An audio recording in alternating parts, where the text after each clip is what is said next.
Hello everybody, welcome to a new extra spooky episode of the MinnMax Show, place about games, friends, getting better. My name is Ben Reunion Hansen. I'm joined by one Jacob Geller.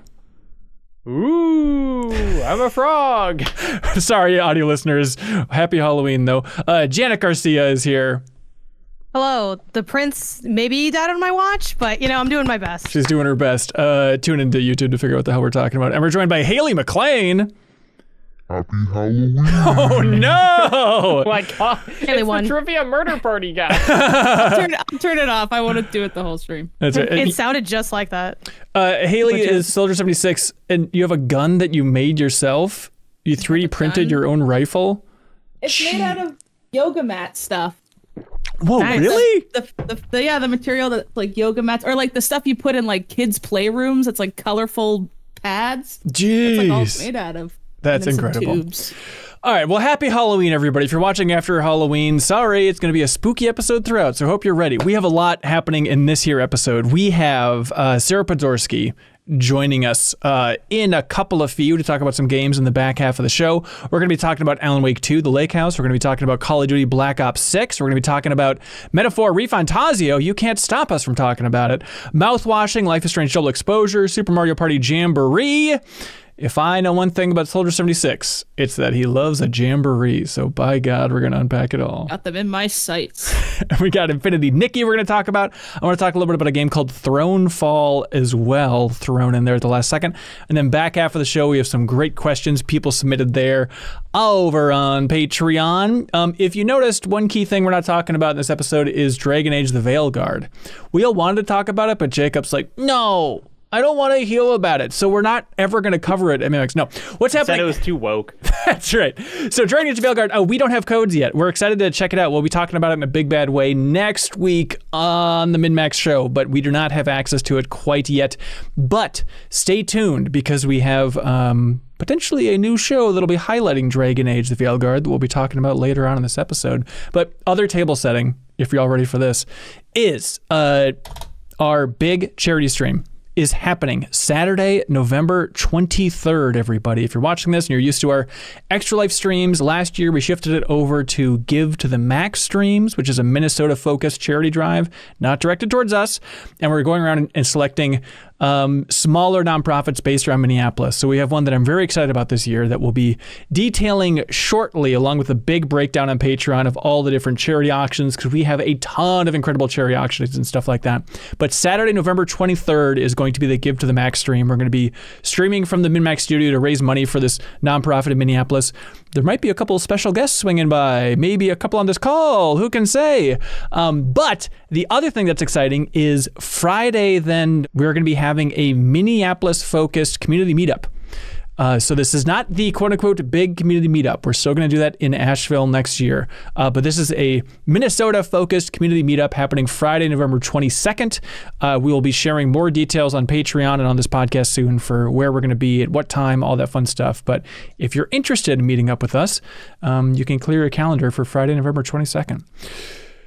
Janet, you look cool, Janet. Congratulations. Janet Thank wins you. the costume contest. Yeah. Shoulder pads. Bring the shoulder pads back in.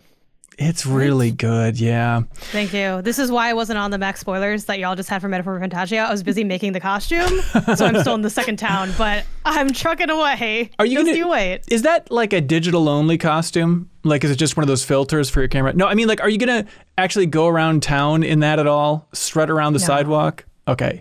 The costume. It's just it's purely it's purely like a content costume. I think I would love to one day do it even better, like make it more polished, like do the full fit. Like it's mostly like a waist up kind of thing, like the cat suit and everything, and the staff. Yeah. But for now, I'm like, I really want to throw something together, and it's always fun to. I wish if my red wig had came in time, I would have at least wore the wig for when we did the like review. But Ooh, yeah. you know, it can't all be. Basically, I dress up for every big RPG. So is what the theme of this year is. Basically. Oh, interesting. I think that's a good way to Ears go. are on point, Janet. Thank you. Thank Yeah, you. they're at like the right Sunglasses. angle. Thanks. Yeah, it was tough to get a lot of this done, but I wanted to do it as cheaply as I could with the least amount of skills that I could need to use. So yeah, I like how it came out. Hey, you guys want to continue a spooky trend and talk about a spooky piece of DLC here? Let's all enter the lake house together, the four of us. Should they, Jacob, you're just a frog? What's going on there? I'm the frog from Spirited Away. Oh, okay, got it. Eaten. Yeah. Okay, so the four of us hold hands and we wander into the lake house together. This is Alan Wake 2's second wave of DLC. Is that right? The first one was Night Springs. Yeah, where it's kind of more select one-off stories. And final. They've said like they're done. Yeah, there's two. Okay. Awesome. So this is the big story-focused one that kind of weaves in some elements of Control. So if you didn't play Alan Wake 2, there's going to be some Control elements there if you played that one. So you've all beat it. I've started this thing. You know, we did the deepest dive on Alan Wake 2. So no full spoilers for this, but we should talk about the premise here. But big picture-wise, is this everything you're hoping for from Alan Wake 2 DLC? Let's go first. I feel like Haley. I want to know what Yeah, you think. sorry, you got it. Honestly, when I finished it, I'm like, I can't wait for Haley to really unpack this. Like, I know I'm on the show with you, but I feel like you have such like a deep perspective on this franchise. I'd love to know what you thought of it. I loved it, and it was very much for the people who want little crummies of what's a threshold. Explain. Like it was actually giving a ton of information to like how things work, and it's the perfect appetizer for Control too, honestly. Like it really felt like this was spent to gear up for Control 2, which I was really excited for, because Control didn't really feel Alan Wakey, but Alan Wakey felt Control-y. So I feel like now they're gonna make Control 2 feel Alan Wakey and like really wrap it all together into the Remedy universe sort of thing. But I really liked it. I mean, one of the kind of most exciting parts of this is it's like Control is about these kind of, I don't know, unexplained occurrences and objects of power and the whole, like, grand Federal Bureau of Control, like, conspiracy. And Alan Wake is kind of about, like, how does creating art affect the world? Right. And, like, what is the responsibility of an artist? And this marries those two themes more, like, holistically than I would have imagine they would go for. You know, that like it does feel like you were exploring some floor of the Federal Bureau of Control the whole time you're in here. But the whole story is about like basically two different ways that people are trying to force art to happen in like very pointed ways. And it's like, it is a blast to kind of see that like that Alan Wake-ness of like, what does it mean to create art in the world, like funneled into the Control system. Right. And so the reason it's Control-y is because you actually have an agent from the Federal Bureau of Control going in. You're playing as Estevez, seeing that lake house area and trying to dissect exactly what's going on in here. And believe it or not, it's kind of like a larger building than just a one-off little lake house. It's a secret whole site to explore here with some freaky stuff going on along the way. I think they are really strong in that they can just like yank Estevez and make her the protagonist for this. And I'm like, like they're so good at just, it doesn't have to just be Alan Wake all the time. Even like, you know, there's Jesse portions in the first DLC. You're Rose for one of them. You're Tim for another one. They're so good at creating characters that everyone could be a protagonist that I don't mind, which is a hard thing to do, I think. Yeah. Janet, did you dig it?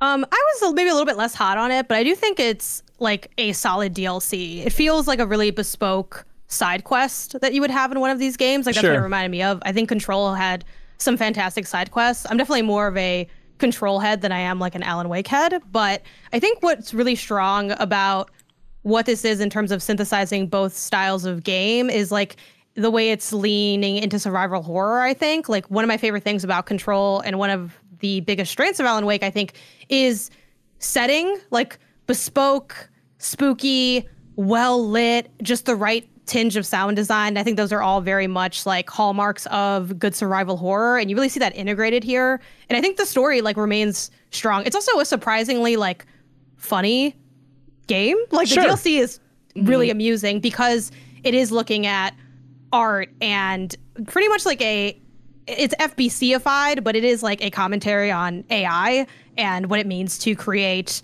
art. They're trying to like funnel down what is art, and that stuff is funny. Like their commentary is amusing. It's not groundbreaking commentary, but it is amusing and well said. Yeah. Where they'll have stuff like even something like the posters having any unaccompanied artist must be like, you know, taken away if they like need to have someone with them. Or there's a text that says, it seems like emotion's a key role.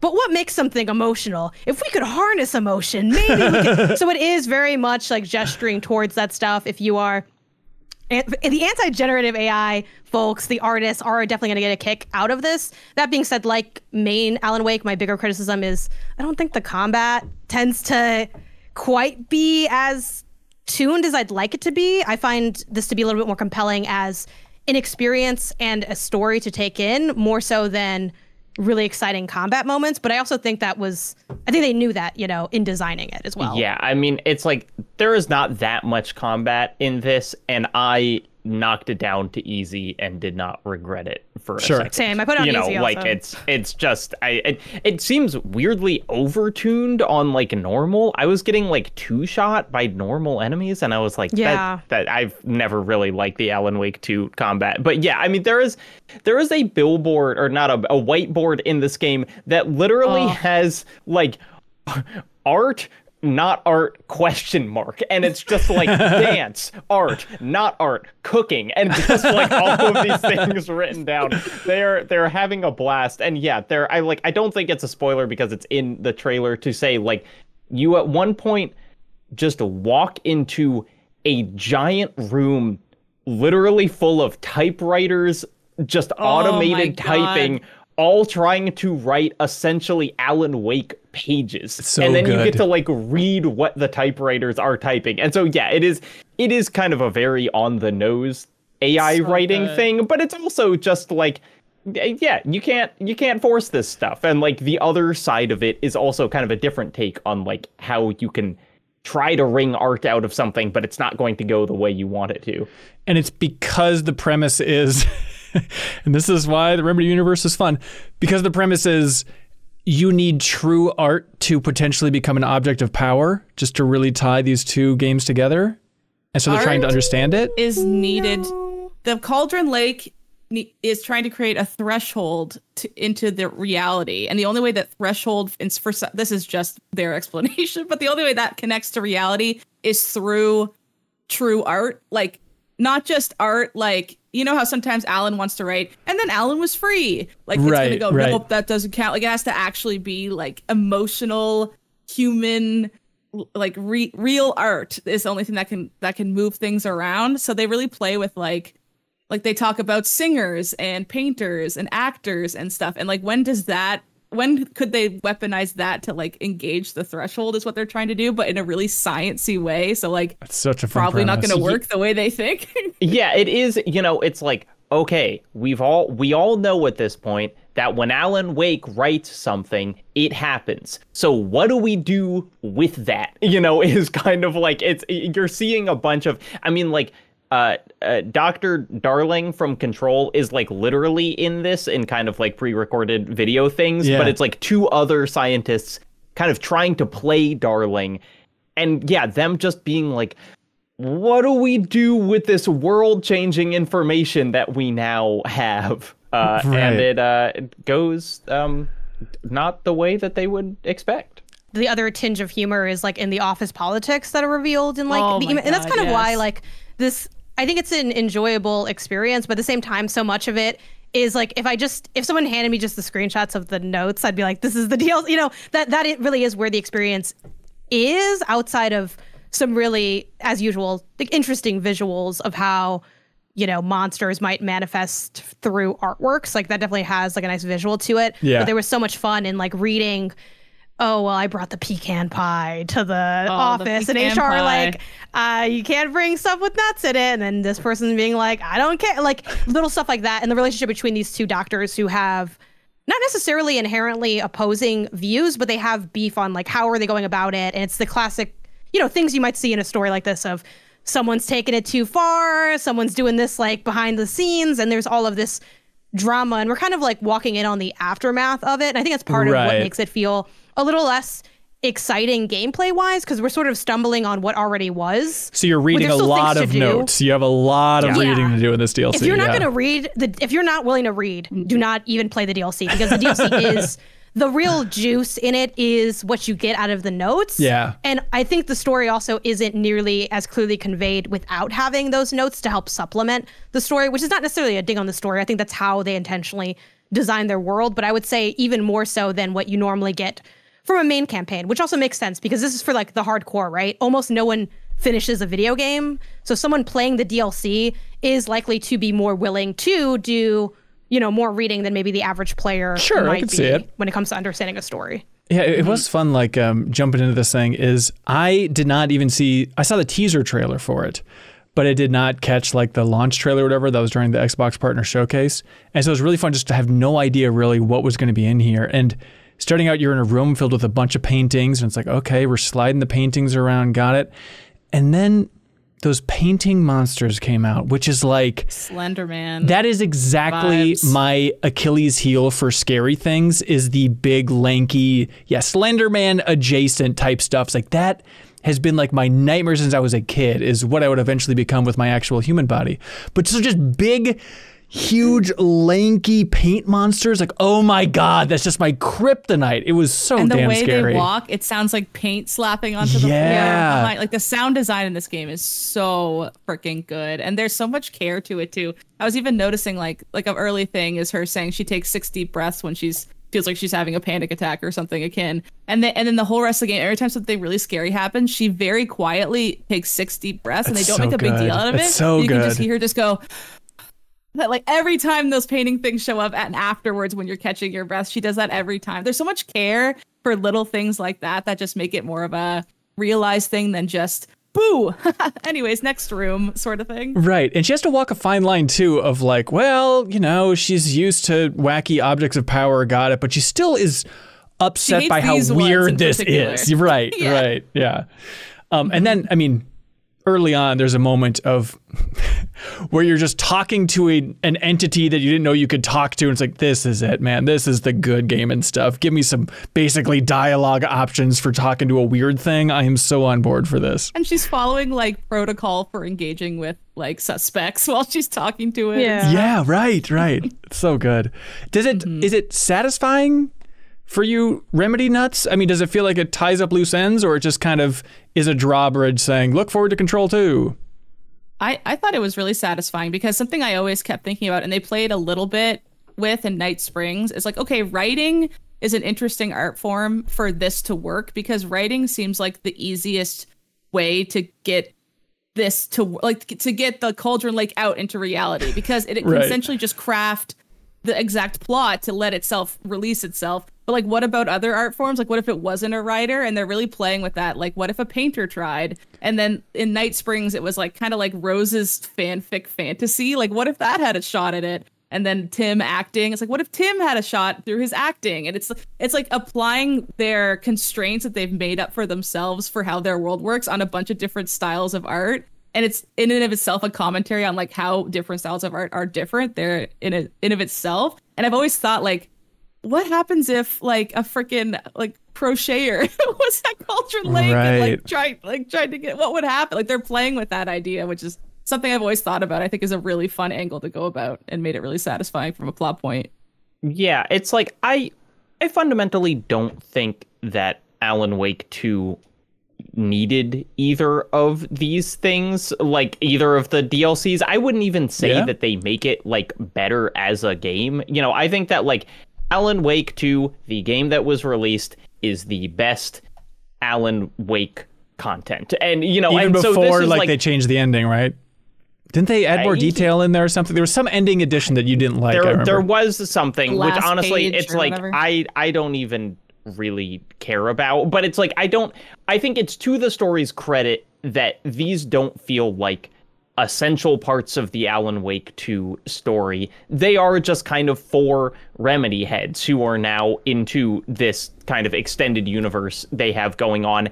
And my guess is that when they make Control 2, these things won't be required reading for that either. Yeah. But it's just like they've just made a fun enough universe that like they can do these little experiments and it doesn't feel like they're just wringing out their ideas for more content. You know, it feels like it's like, no, this makes sense. You know, this is a fun short story to write within this world. Yeah, and I always forget what it feels like to play a Remedy game now. Like, as soon as you have a little bit of time out of that experience, you sort of forget, you just remember you had fun. And then as soon as you're back in it again, you're like, oh my God, this feeling, I like this feeling a lot. Like, you immediately take your notebook out with your pen and you're like, okay, ready to go. Maybe just me, but yeah, hell, I got bad news. I think that's just when you. I play these games. I just love when games are like that. What are the notes? It's just like quoting what people are saying.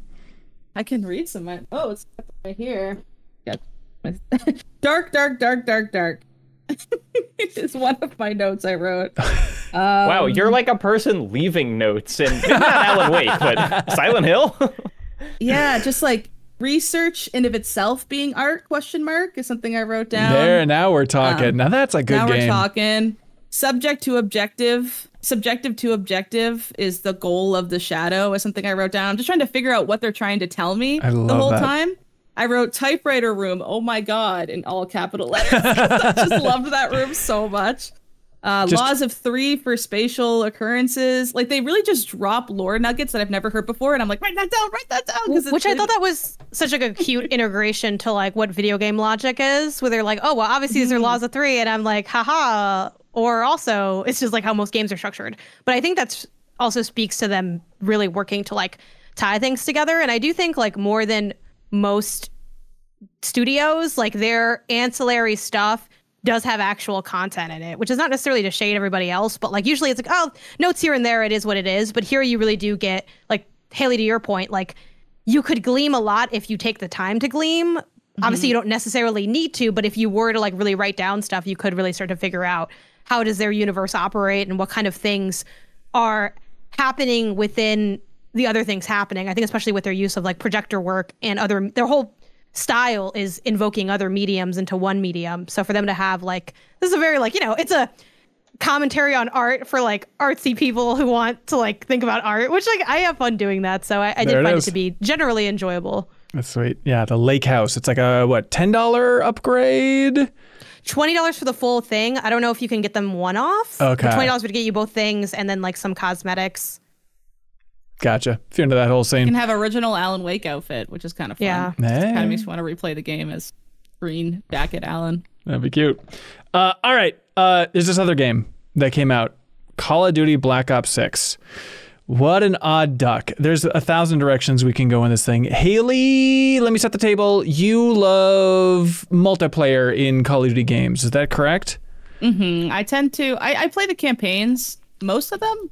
But I really just turn it on to play multiplayer lobbies. I don't really do Warzone. I don't do zombies because it scares me too much. So I'd say like 90% of my time at COD is just the multiplayer stuff. Perfect. And then Jacob, do you dabble in multiplayer, or mainly are you going to the campaigns and putting a clothespin on your nose?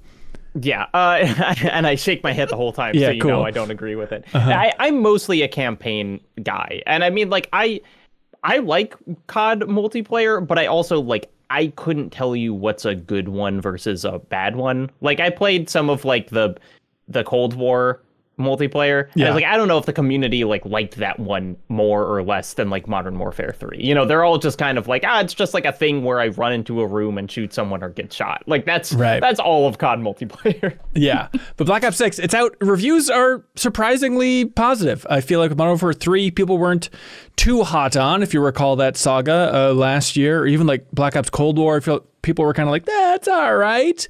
But it seems like this one's kind of turning the tides. And obviously the bigger picture is now that Microsoft owns Activision and Call of Duty, it is a fascinating example of like, okay, is this kind of now like Microsoft's first Call of Duty game? Obviously it was in the pipeline before the whole acquisition came around. But the big picture, even bigger picture stuff that is about as fascinating as you can get if you're a dork for this stuff is the idea that this is launching in Game Pass.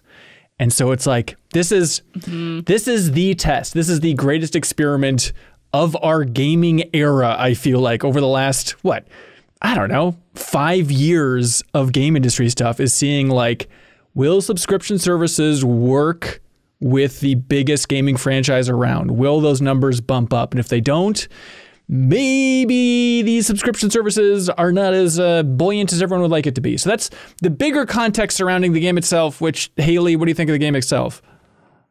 I think it's super fun. I mean, yeah, these are like comfort games to me. I think I talked about it when the beta was going on. It's just like, I play this with my older brother. He literally texts me every morning since it's been out tonight, pod tonight. And I'm like, hell yeah, brother. Like, it's just like one of those types of games. So yeah. I come at it with a lot less like, oh, another one of these, and more like time to hang out with Alex sort of energy. So I think that helps me a lot more when I play these sorts of things. But it's just, it's the best shooting game ever. Like, COD games feel good, and there's a reason why we keep playing them. It's the shooting feels really good. There's lots of different game modes. The fidelity is insane looking, and I really come back to it because I really am a sucker for like the way that you level up guns and stuff. I find it very rewarding to be like, okay, I'm going to use the XM4 for a few hours, and then I go and I watch YouTube videos on like, what's the best marksman rifle in Black Ops 6 week 1 or something, and I look and I listen to some dude be like, this one with these things, and I go and I get my notebook and I write down what level I have to get other guns to get those things leveled up. This and then I'm like, okay, really I guess I have to snipe for a game so I can get to level 3, but then I end up liking the sniper, and I'm like, wait, this is fun, and I just end up jumping around and doing all that. And even though I do that the same way every time a new COD comes out, there's enough time in between them that every time I'm like, yay, I get to do this again. It always feels like a good length of time since I've dived into it like that. Sure. So I find it rewarding in that way, I suppose. But it really is, it's just more COD, but this one is differentiated because of the Omni movement system, which we talked about last time too. Which is you can sprint any direction now, which even me, who's a complete multiplayer novice when it comes to Call of Duty stuff, like jumping into multiplayer is like, oh my God, this is fast. Everything is wildly fast this time around.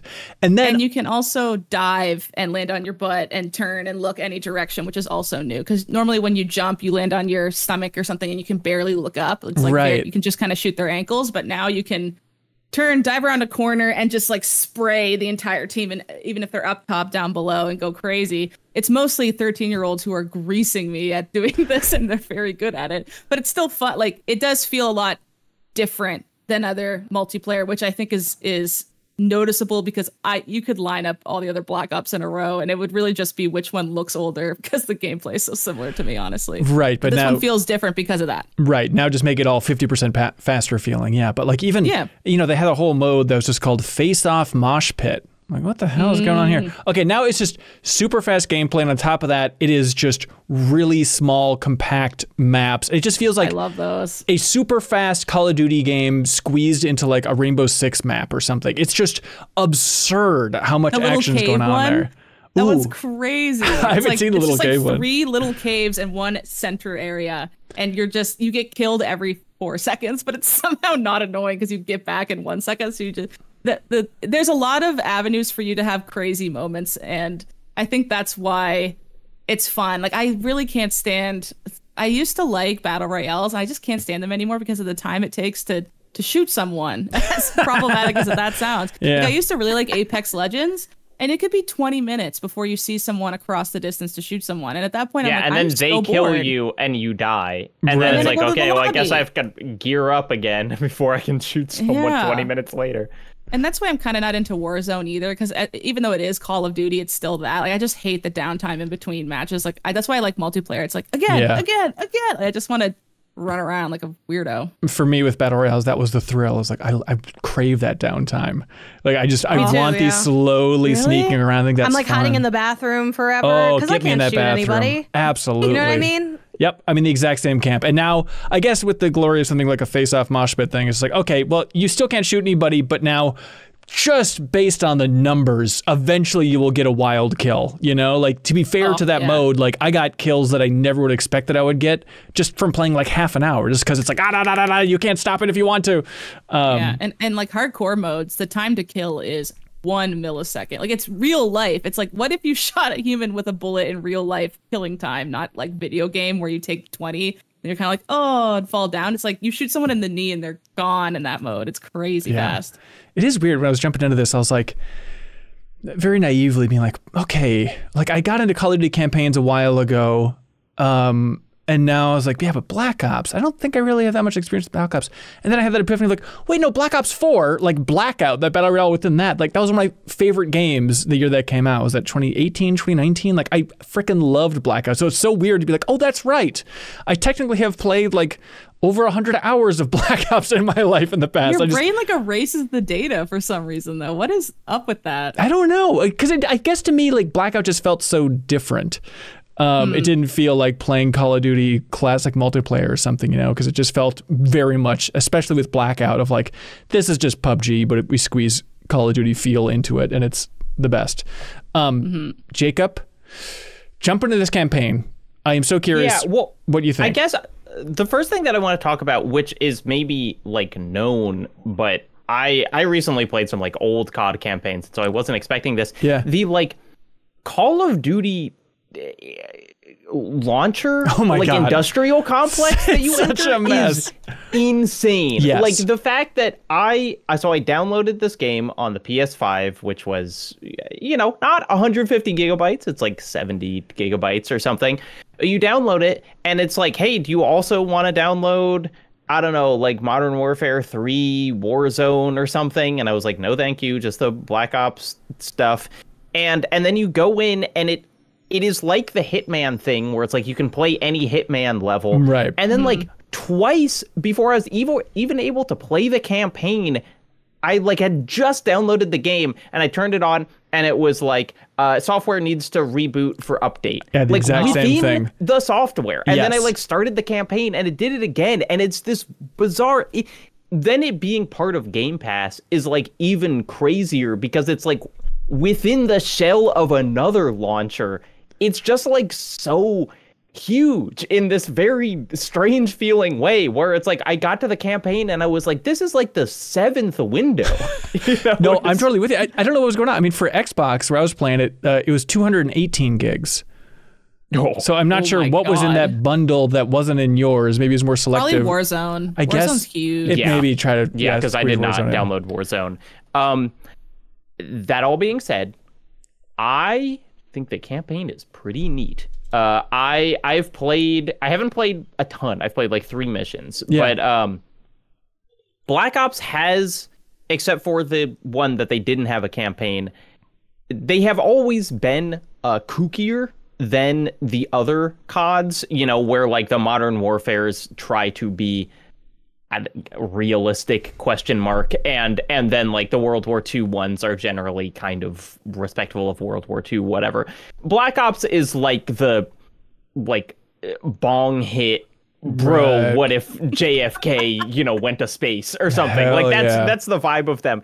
And sometimes like I recently replayed Black Ops 1 and I think that game is really awful in a lot of ways, but like so far here it's been a kind of fun level of conspiracy and The right level of conspiracy with the government. you know, it's like Okay. I went to like a Bill Clinton, you know, campaign event and I was like, oh, that's kind of fun. And then they didn't have like, and he's getting adrenochrome or something. You know, they didn't. But like it is, I want to be very careful with this comparison because I don't mean in quality, but like playing some of the levels has felt a little like playing the modern Wolfensteins in that like I full stealthed my way through multiple levels using like throwing knives and spotting enemies before I got them. And I was like, this is, you know, I was making fun of the trailers because it was like, you can take it any way you want. And they showed loud or quiet. Yeah, and it was like, okay, a silenced submachine gun or a non-silenced submachine gun. But like, it has been within a Call of Duty campaign pretty interesting how they actually, you know, they have let me do stealth in this like Clinton level. There are a number of different ways that you can get to the same information where you can like do an auction or you can blackmail someone or you can like sneak into a coat check, you know, and so it's like it's more flexible than it has been in the past. The production value is just unbelievable. I mean, I feel like we talk about, you know, Blizzard's like FMV cutscenes where we're like, wow, look how good that Diablo trailer looked. the Call of Duty FMVs for years now are insane. Like it looks, you know, near photo real, and it's like the first level is like, you know, a drone strike with perfect rendering. Like, okay, we're really in this. But like it is, if you just like to look at money on screen, which I do like sometimes, it's cool. And then the weirdest thing is between each level, you are gathering money and going Stealing back money. to like a central headquarters where you're like upgrading a base, and you're like, you can like invest in different things, and you can walk around this mansion with a black light and see little clues that people have left. Like it's cool. In the original Black Ops, there's that thing in the main menu where you're strapped to a chair and you can actually get out of the chair and you can go and you can play like a little game around the main menu. And I remember thinking when I originally played it, like, wow, how neat and wacky is that? And it does feel like this is kind of an attempt to get back to that, where I bet there are like a bunch of weird little Easter eggs hidden all over this game, which doesn't absolve Call of Duty of all of its like propagandistic problems, but it feels less grotesque than like the Modern Warfare campaigns have, which is just kind of the spectacle of modern military campaigns. Right. No, I'm totally with you, where once you got to that secret house, secret base, it's like, all right, get money on the missions to come back and build up the house. Like, you know what? That's a good hook for Call of Duty. Like, I love just kind of the action movie montage. Let's fly through this thing for 5 hours, have some fun and move on thing. But the idea of like, oh no, you can sink your teeth into this one a little bit more. You can care a little bit about which room you're building out in this old mansion. It's like, yeah, that's enough. That elevates it a shocking degree for me. But I'm totally with you, Jacob. We're like, you know, in even I think which is the second mission, it's like, okay, focusing on stealth. I mean, Call of Duty has certainly done plenty of stealth in the past, but just what got me, and maybe I didn't play enough of Cold War to see this before, but what got me was like, oh, there's like a lock picking mini game in a Call of Duty game. This feels so weird and slow in a way that I appreciate. Because I played a couple hours of this as well, and I was blown away by just like the fidelity of the cutscenes and like how it looks so good. And how I feel like sometimes it doesn't get credit for looking as good as it does. And I think it's because of the topics it covers. Like, and isn't it weirdly poetic that the best looking games in the world are about like the $1 trillion war machine that is like America? You know what I mean? It's like a weird thought, but that's what I kind of think of when I think of Call of Duty. I mean, I think it's also, I think that they do not, like, it's a weird kind of genre thing and franchise where it's like all of the Call of Duties look good. They have looked good for a long time. There's also one that comes out every year, and each one just looks a little bit better than the last one. And so when I think back, I'm like, yeah, this is how like Modern Warfare 2 from 2009 looked. You know, it's just, I just kind of remember it as like Call of Duty, and then you go back and you're like, oh, this is really different. But I do think it's like, they're never beautiful, you know? And so it's like, it is like, wow, the rendering on that gun barrel is pristine. But like, it is, you know, you do have to give them credit. They like, did get that their rendering. human faces are so good. Like, I think their human faces are the best in games, honestly. Let's not get wild here. I think that's true in the pre-rendered cutscenes. I don't think it's true when you're just like walking around. And so it's like, well, that's not graphics. You know, that's like, they have a CGI team who is super talented, but that's not in-engine. And so it's kind of a different category to me. The part that'll really bake your noodle is that this is launching on the Xbox One as well. Like, I want to go back and look at that version of Black Ops 6. Like, how nasty are we talking here? Yeah, well, and it's like, I'm sure that those pre-rendered cutscenes still look great. And then, yeah, you get in and it will just look the same as Call of Duty Ghosts, which was a game that looked pretty good when it came out. It really did, yeah. Remember when Microsoft was like, okay, you guys, you got us, government. We'll launch the game on Switch. Call of Duty is going to be coming to Switch. Have they said anything about that? Are we just expecting that like Black Ops 6 is going to be on the Switch 2 at launch or something? I don't know. Maybe no, just I think one mode or something? We're expecting that Microsoft just lies with impunity. Buddy. How dare you? I mean, do you really think they're not going to put it on Switch for the next 10 years? Or on Nintendo? I don't know. There are lots of games that say they're going to come to Switch and then they don't. Yeah, but not talking to the United States government. FTC right. to do it. I'm sure it'll show up and just be like a really nerfed bad version that isn't really the same version. That's what happened with FIFA. Or like Modern Warfare on DS. It's like a 3-year-old game. Yeah. Yeah. They just port over or whatever again. Yeah. Correct me if I'm wrong, because I've thought, I must be misremembering this. Wasn't there part of their "we're not a monopoly" thing where they said that COD wouldn't be on Game Pass? At some point in the proceedings, or was that always a part of the deal? I don't think I don't know. I think it was always part of the deal. Yeah, maybe they didn't tout it in a big way. I think they were free to release it on their platforms as they saw fit, so long as other platforms could release it. Yeah. Okay, they were it'll still be on PlayStation. Sure. Right. Yeah. Yeah. So it's the campaign. People are very hot on it, especially they say later on there's some good weird stuff in there. There's some weird needle drops. There's some weird kind of surreal sequences where it's okay, I'm intrigued. You got me. Oh, we're gonna go through somewhere and the world is gonna break apart and there'll be islands floating in a void. Hey, you know what? You know how every video game has done the same hallucination sequence since 2006? You can just say Spider-Man. I'm not. I'm thinking Far Cry. Oh, okay. I was thinking Spider-Man. I was thinking Far Cry 2.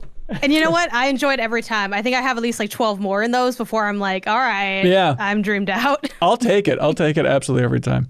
But yeah, curious to hear everybody's thoughts on Black Ops 6. It's there's a really specific Minnesota thing here, and I'm curious if anybody else is experiencing this. But so it's the whole Peter Stormare character, the Replacer, in the game, and so no one else has this where they're from, right? But in Minnesota, there's a real estate thing called Chris Lindahl. Come buy my house from Chris Lindahl. And he has this iconic billboard of him with his arms out, all the way out, around the complete size of the billboard. And it is just spread. They're all over the place in Minnesota. And now, over the last week in Minneapolis, it is just Black Ops 6 billboards with Peter Stormare doing the Minneapolis real estate guy pose. But literally, when I drive my kid to daycare, I drive by 3 of these things back to back. They are everywhere, and it's just so weird to see. And I guess part of it is, Activision has an office in Minnesota, and so they actually lined it up and got permission from Chris Lindahl to take over this regional billboard phenomenon. It's smart advertising. They got me. Okay, Black Ops 6. Are you guys going to Only thing? Yes, please. Not enough pink skins at launch. More pink skins? More pink skins. More girly skins. I'm feeling underrepresented. Okay. And this has the most girl operatives I've ever seen. But still, we need a Nicki Minaj skin like they did with the last one. We need something for the girls. My theory is they intentionally hold those back from launch so it can launch and everyone can like it, and then later people can get mad at it being woke and not serious anymore, but they get a good 3 months without the people being they put Nicki Minaj in COD. I'm not playing this game. I think that's how it works. I loved when Nicki Minaj was in COD. Oh, that was the day. It's always just the descent. Call of Duty World War II. Eventually they're yeah, Snoop Dogg's in World War II, everybody. Have fun. It's just you end up there Martha eventually. Stewart with Snoop Dogg or something. I want it to get really weird. I'm surprised there's no battle pass for multiplayer at launch, which I was really bummed about, because it sort of feels like I'm grinding like crazy for nothing right now. I guess they know that you're doing it just to get the gun unlocks right now, which feels slowest it's ever felt also, by the way, just as a side note. But I really want because it's always with battle passes, I really just kind of do launch when I do battle passes. I don't get too hooked on them too much, but I'll get it for launch because it's this is the time I'm caring about it the most and I'm going to be playing it the most. So I'll get a battle pass. So it kind of felt like it was missing something. I think Warzone has one, but it feels come on, chuck the multiplayer people a little battle pass too. Yeah. Now you're just playing it because you like the game. I'm just playing to have fun. Yucky, icky. Janet, can you move your shoulders in a cool way because they're so big? Yeah, that's cool. Hey, do you all hear that? I got you. Do we hear a special guest coming into the podcast? Ding ling ling. Hey! Oh, perfect. Yay! Daughter. Call me Baby Eagle. Welcome, Sarah Podzorski, dressed as Ashley Graham. Oh. Fantastic work. Thank you for that. Now, I'm glad I dressed up last second. I feel like a complete jackass being the odd one out here. What are you supposed to be? The reunion guys from Final Fantasy VII, your favorite boys. Reunion. Oh. Remember, they're kind of iconic for just kind of being such everywhere. A polite Don't oh. Don't they just kind of go around and like die? Well, yeah. What do we all do eventually? I mean, it's kind of poetic. I love them. That's Because true. it happened off content, we didn't get to talk. Ben, you painted your face really fast. Yeah, with like minutes. Like, what's up with that? I can't talk about it.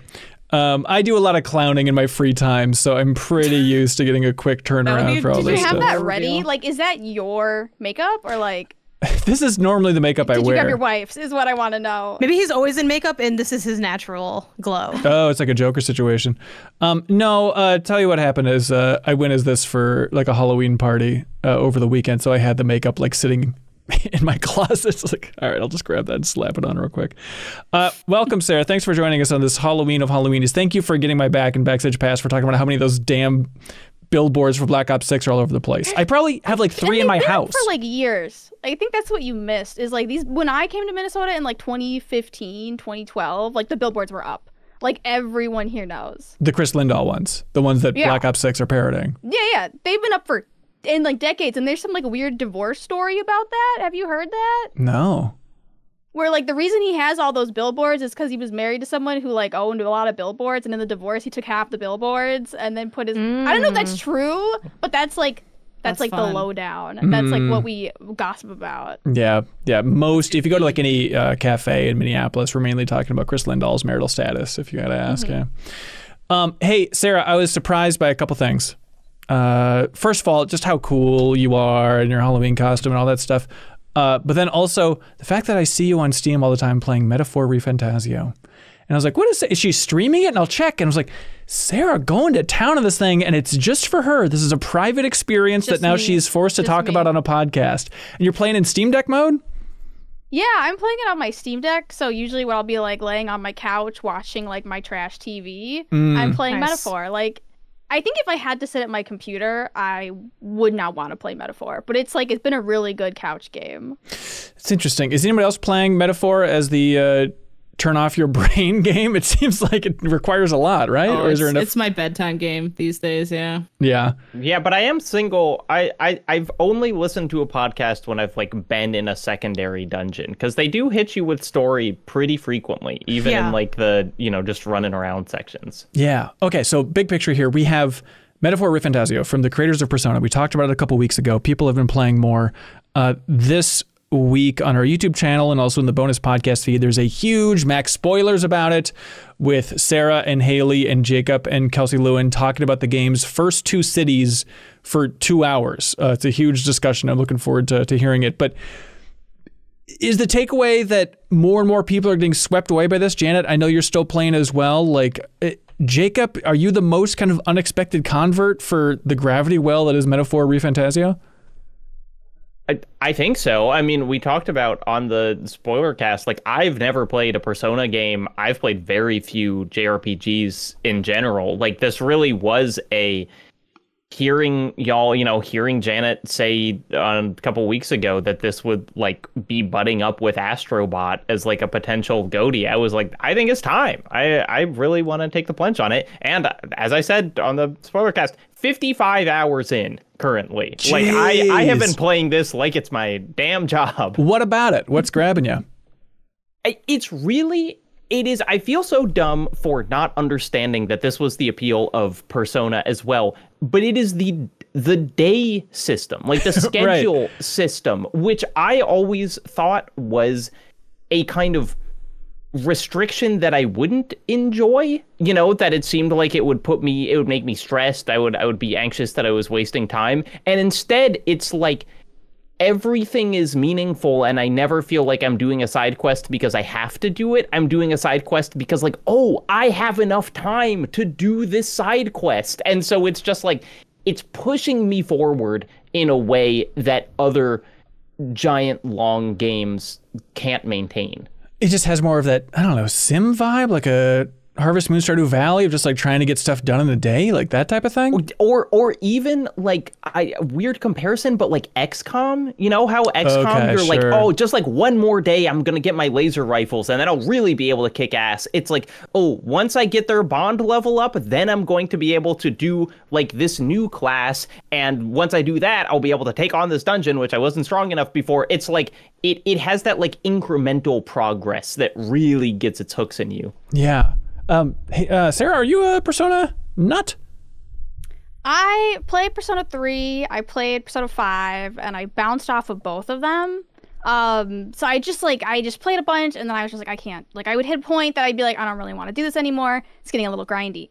But with Metaphor, I think I was like, let me try Metaphor, because I have a feeling the thing I don't like about Persona is the personas. Like, I think that's what I'm failing to understand here. Interesting, sure. And then they're like, okay, so it's a Persona game, kind of D&D like. It's more of a class system, like a Final Fantasy class system where you kind of like train people to different classes. And I'm like, done, sold. It's not in a Japanese high school anymore. I'm in 100%. Like, let's go, guys. And Luis being a long-haired, blonde, beautiful man is a little cherry on top. Yeah, absolutely. Everyone's really attractive in that game. Oh my gosh, 2 games with Luis? From Resident Evil 4 and Metaphor ReFantazio? It's locked in as the hottie name of choice at this point, I think, yeah. Janet? Janet! You mean Hulkenberg? Yes. Hulkenberg? Hulkenberg? What's your ongoing saga with Metaphor? How's that going? Yeah. Well, I spent a lot of time making the costume, so that's most of what Right. I've been Okay. doing. Yeah. But Is that why you couldn't be on the Max bar? it honestly a little bit, because it did take a while to make the costume, and like I haven't played in days, but I'm like, let me just make these ears out of foam.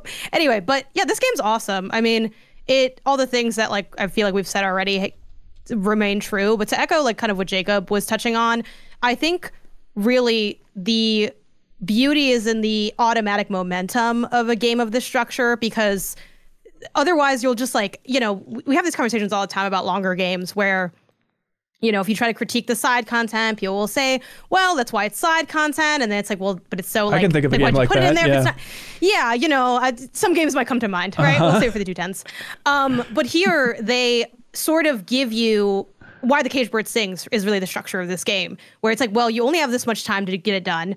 So you can't do everything. I think it saves you from yourself. I think if this game let you just do whatever, you would burn out listening to this lady tell you this bedtime story for 8 nights in a row by the time she takes the time to finish. But since it's like, I can only do that one thing, you're forced to choose. And in that comes a lot of freedom. And there also comes excitement where you're like always looking forward to stuff. Like the downtime from dungeons gives me time to work on my personal attributes, which might allow me to do something like have a quest I might not have, or have a conversation that I can't have yet. Like the thrill of, and again, this is also true of Persona as well, the thrill of like unlocking the attribute level you need to like finally talk to somebody or convince them to do something is really compelling. But I think what really works well in this game is that like everything is exciting to do all of the time. And it's also clearer than I think what Persona offers. Even, you know, I'm playing both at the same time. Right. And I'm constantly retooling in Persona to be like, okay, what personas do I need? Then I can combine them. Okay, but they can combine. Like there's so many additional layers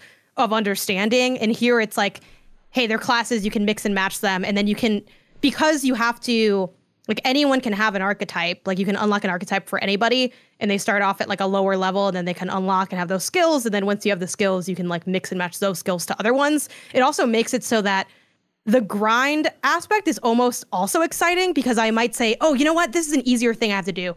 Maybe this is a time where I can like switch up my archetypes and like have this person be like the healer or the knight. And like, oh, great. This is so exciting, because now they're going to like have this other angle that I can use them with later without actually like pigeonholing them to like specific roles. And you also don't need to do that. You don't need to like constantly be switching either, but it's an option that you can implement. Like I'm constantly looking over to like other people's playtimes and kind of seeing, oh, like they're using this archetype. Oh, I thought that one wouldn't work. It's like, oh no, if you use the brawler and you match him up with this, like you can, there's so many like combinations. And I think that's the other joy of a game like this. Like tactics and turn-based combat is inherently, in a sense, a puzzle game. And one of the big things I look for personally in how good of a puzzle game is how many approaches I have or ways to like go and do other things while I'm figuring out how to do the thing I'm stuck at. And I think this game really does a great job at both of those. There's so many things that you can like draw your attention to mechanically based on your play styles. And I think that's what makes it sort of a one size fits all, where like, why is this game capturing so many people's attention?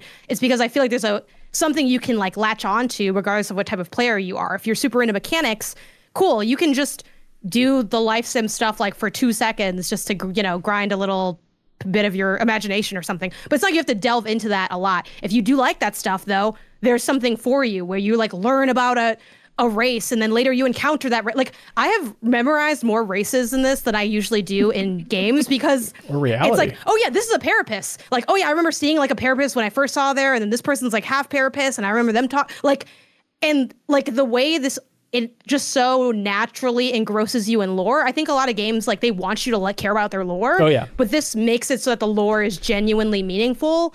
And I'm making those connections on my own willingly, not because the game's like, do you remember this thing I want you to teach? Like it doesn't really care about teaching me the stuff, but I pick it up organically as I go. So you just keep getting more and more invested. It's fantastic. Is it, just for the high level thesis of the episode here for the podcast, is it like those vibes, Jacob and Haley, from Alan Wake about the nature of storytelling? Is that like still rolling in this game, or is that just kind of the intro framing that's compelling on that idea of it's the power of fantasy and how it interacts with reality? I would say that's more of the intro. Like it comes back, but it really becomes a game about hanging out with your very diverse set of friends and fighting like discrimination, and then also democracy, like the nature of democracy. But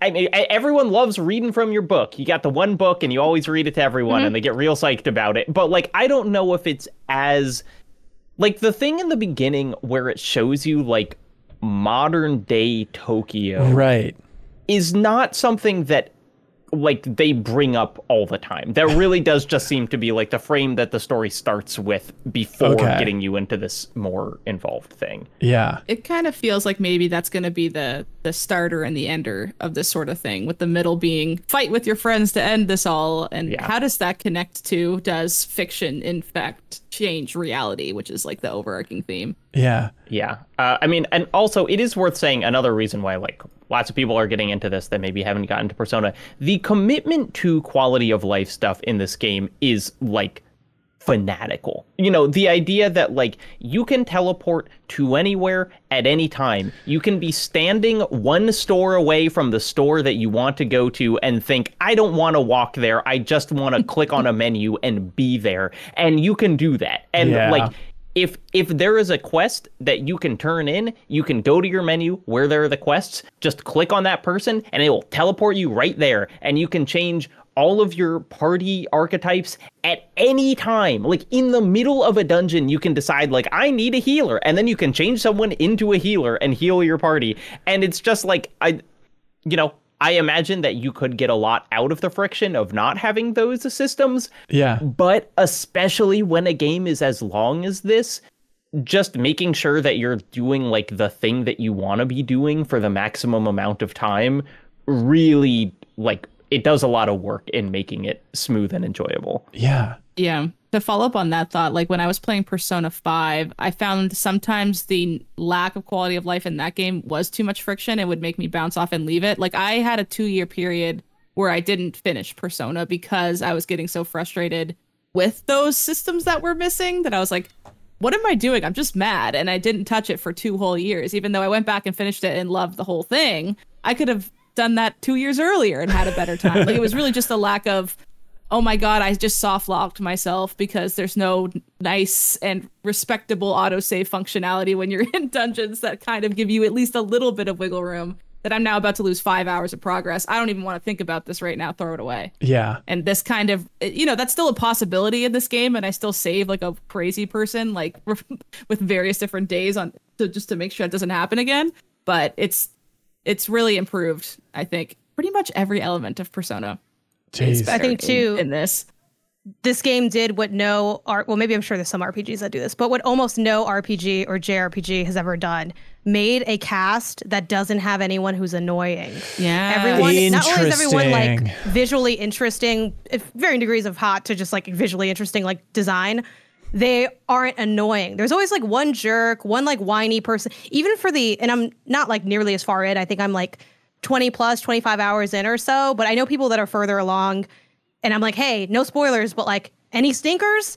And from that, I've heard like basically nothing. Like one person was like, I like this person a little bit less. But even with the side characters that you encounter, which of course some of those will end up, maybe playing a role in terms of like a relationship that forms an archetype. Like you can kind of see that structure take place very early. Yeah, but yeah, everyone's interesting. I want to hang out with everybody. Obviously, I have my favorite. It's Hulkenberg. Great. That's why I'm dressed as Hulkenberg. But like everyone's cool. Like.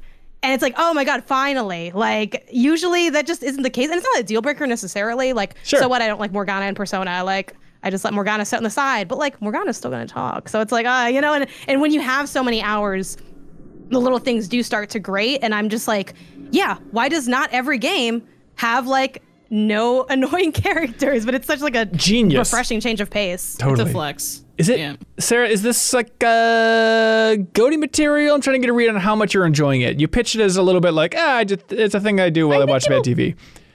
Yeah, I think it'll be on my list for sure. I don't know its location yet. I'm only 20 hours in. Okay. And I'm just like finger crossed, praying to the gods that I don't get like fatigued when I get closer to that 80 hours. I'm so scared, but I'm just going to enjoy it while I enjoy it. Hell and I'm yeah. not going to like push it. Like the minute I'm like, meh, I mean, maybe I'll put it down for a little bit. But yeah, I'm just enjoying it on my own. Solid game. Definitely if you've been like interested in the Persona series, but you're like, I don't know, that seems a little complicated. And you like fantasy. This is a win for the fantasy lovers too, by the way. If you like fantasy, you could definitely check out Metaphor. And Haley, is half your notebook just scribbled Metaphor GOTY at this point? It's up there for me. Like I'm really trying to not, when you love something so much, you're let down even if it's still good at the end. Like Sure. I'm trying to temper my expectations a little bit. But I'm about 60 hours in, and it's still hitting that spot for me where I'm like, ooh, I really like this. Because the other one, it's sort of competing in my brain with Infinite Wealth at the moment. Oh, interesting. Really Yeah. loved Infinite Wealth this year. And they're very similar in a way, right? They each have the similar system where you can skill inherit and swap around classes. And I'll let Kiryu be a surfer for 10 minutes to get that skill, blah, blah, blah. It's the same kind of logic here. I'll be a gunner for an hour so that Hulkenberg gets the back line shot or whatever. But yeah, I'm very cautiously excited to see if the ending holds up to that. It could be GOTY potential for me. Yeah, that's sweet. Metaphor ReFantazio, everybody. It's doing it. It's doing the impossible. It's one up in Persona for a lot of folks. Another game out of the blue for me, but it's a horror episode, so we got to stick with it. Is a game called Mouthwashing. Janet, I think I learned about this because you tweeted about it and you're like, I'm going to use mouthwash while streaming mouthwashing or something like that. I was like, what is this game now? And then it wasn't until today where I booted it up where it's like, oh, this is from the creator of How Fish is Made. Yes! A very MinnMax important game. The best game ever. Yeah, Kojima tweeted about it. That's from an old... After we found it first, though. That's we need right. to make that clear. From an old cream of the steam. And so this is first-person, kind of PS1 inspired polygonal art horror game. Sci-fi weird stuff, like shorter 2.5 hours type of thing for this journey. So who's all played Mouthwashing now? Okay, awesome. Do we like it? People seem to thumbs up it. Yeah. Yes. Just some We good forgot we weird were on a podcast. I was waiting for Ben to verbally acknowledge like who we were, but he just said yes. And They I'm love like, it. They'll figure it out. They'll figure it out. It's all They good. can't get enough of it. Okay, what's the pitch for Mouthwashing? I feel like it's Alien hanging out on the Nostromo if there wasn't an alien, and the vibes were more like the horrors of being trapped with people and your job, but it is like very tight ship crew, very small space, just like learning about the work that people have to do. And then truly horrifying things happen, not really through supernatural means, but because of like the horrors that lie, at the hearts of people's insecurity. I mean, the vibes definitely continue to deteriorate throughout the entire game, but definitely like a ooh kind of game. But the way that they do it is the timeline kind of blinks around. So there's basically like a big catastrophe moment, and it blinks you before the catastrophe, and it'll put you past the catastrophe, and it kind of plays with the timeline a little bit to kind of help with the horror aspects of it, but also to sort of like tell the story a little bit better, because it could be kind of boring if you had to live like the good fun parts within the first hour or so. So it does a really cool like timeline slicing. And I think what I really love about it is the way that it uses the fact that it's a game to be horror. I don't think enough horror games play with the fact that they're actually games. Because in this game, they do a lot of like scary screen tearing. They'll do a lot of like, they kind of like, well, let's see, I don't want to spoil anything. But just like the timing of this game, I've never thought about timing in horror games before until I played this game. And the way that I can tell that they're tracking my psychology, because I'll like walk into something and I'll be like, what is this? This is weird. And then I'll look around and I'll be like, should something be happening? And then it'll wait a few more beats and it'll slowly crescendo the moment. Right. Yep. I have never seen another game just like nail that horror timing so well. It's weirdly as a deep indie cut, but it's kind of like 30 Flights of Loving in that like there are not a lot of games that use editing in this way that will like actually cut from one scene to another scene. I think because technically it's probably really hard to do, to just be like, you're in one place and now you're in another place. And like the intentionality with which this game cuts is really cool. And yeah, it feels like you're seeing something new when it happens, because it's always like, oh, I did not expect that. Like, I thought my game was glitching out for a second, and then it turned out that was intentional, and now I'm in a new scene. Wait, Sarah, how the hell are you doing this? You're scared of haunted houses. How are you playing this horror game? Well, because like nothing's gonna come out of the horror game. Also, this isn't this is like after you play the game, it sits behind you on the back of your shoulder, in the back of your mind at all times, and you'll just like randomly recall it. Type of horror game, you're like, oh, what the heck? Like, and versus like a horror game where it's like jump scare. But yeah, don't like haunted houses. Absolutely love the existential crisis, the absolute horror that this game continues, the descent into absolute madness that this game pulls you through. I love it. It comes with a bunch of just like warnings, right? Like body gore, like basically every kind of warning in the book is on top of this game. But like, I feel like not too bad. I feel like it's the fact that they make you do it. They make you do a lot of horrific stuff in this game. Okay. You as the player, they'll be like, okay, you have to do like this absolutely horrible thing. Oh no. And you have to watch yourself do it. And you find out it's a game that you are playing as a guy who, kind of Silent Hill-y in some ways. You're like, oh, maybe this guy that I have been empathizing with because he's the one I'm controlling is not free of blame in this situation. Well, I know we kind of don't want to like mention too much about the game because the whole part of it is like the story, but you also do very early, very, very early, it's clear that you play like as two people. Like, and yes. That's like not meant to be a secret. Obviously they unveil it over time where you're like, okay, this is who I am based on, first person. It's a small crew. I think, what is it, total 5 people counting you? Yeah. It's like a small group of people. So it's very intimate. This is in the realm of psychological horror. There were a few things that jump scared me a bit because I get scared like in my apartment with like people walking around. So I'm just very skittish. So a few things did scare me, but it is much more, again, psychological horror, horrific things happening, disturbing imagery, creepy vibes, more so than like when you think of traditional horror, it's like you're running away from a monster all the time, or you only have 3 bullets and 2 of them don't fire. And like, this is much more of a game where it's like, can you get the Band-Aids down the hall? And it's like, but it invites you to think about, I don't know, can I? The answer was no. Yeah, it's like, exactly. And I do think what y'all mentioned with the cuts is like a really big thing that makes this an intriguing adventure to go on. It's very like directorial and cinematic. I think for me, the only dings on this game, I think sometimes they want you to be more mechanically involved than I think you need to be. I'm like, you're really good at telling a story.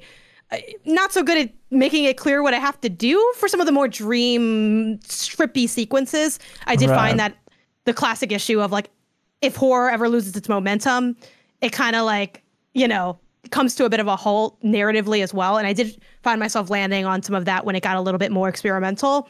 But it's a really fascinating story. And I did know a little bit more about the story going into it, like the general pitch of it, because I had played like a demo. But it was so fascinating, like streaming it and having people not know anything about it. Like, they're like, why is this called Mouthwashing? And I'm like, oh, you guys don't know literally anything about this. I'm like, okay, just play it, check it out. And everything is a reveal almost in this game if you like go in knowing nothing, because there's the way they parse out information, I think is really well paced, where there's like constant intrigue. Like there's always a question or two questions on the player's mind at all times that kind of keep the energy moving forward all the way up until the end. So yeah, I think it's a really strong narrative. If you like narrative stuff, I think you should at least play it. Like you will minimum enjoy it. Maximum, I think for a lot of people, this is in their top of the year. I'm not sure where it lands for me, but I did really like it. I thought it was very strong. Yeah. How long is it? Sorry, 2.5 hours. It took me 3.5. Oh, short. Okay. Yeah. I don't know why thing. it took me longer. But I think there's a lot of people out there that's like, well, it'd be fun to get together with some friends or loved ones and just have like a little horror gaming experience of like inviting the buds over to play Silent Hill 2 remake, probably not in the cards unless you're Sarah and Haley streaming on Twitch, but like just having some experience that's like 2 to 3 hours, like let's just play a little compact, weird horror game together. Like this seems like the perfect recipe for that. Maybe. I mean, it's quite a dialogue. I mean, it's also like an artsy vibe too. Okay, never mind. Play it by yourself. There's a lot of dialogue. It's like a lot of it is you talking to other people. So I don't know what that vibe of the friend hangout is, but I think more like an amnesia or something where it's like, oh, I'm hiding and I'm so scared versus like I'm having a conversation with this person and it's not going well, which is a lot of mouthwashing. All right. Well, there we go. Mouthwashing, the name of that game. That's just on Steam right now, I do believe.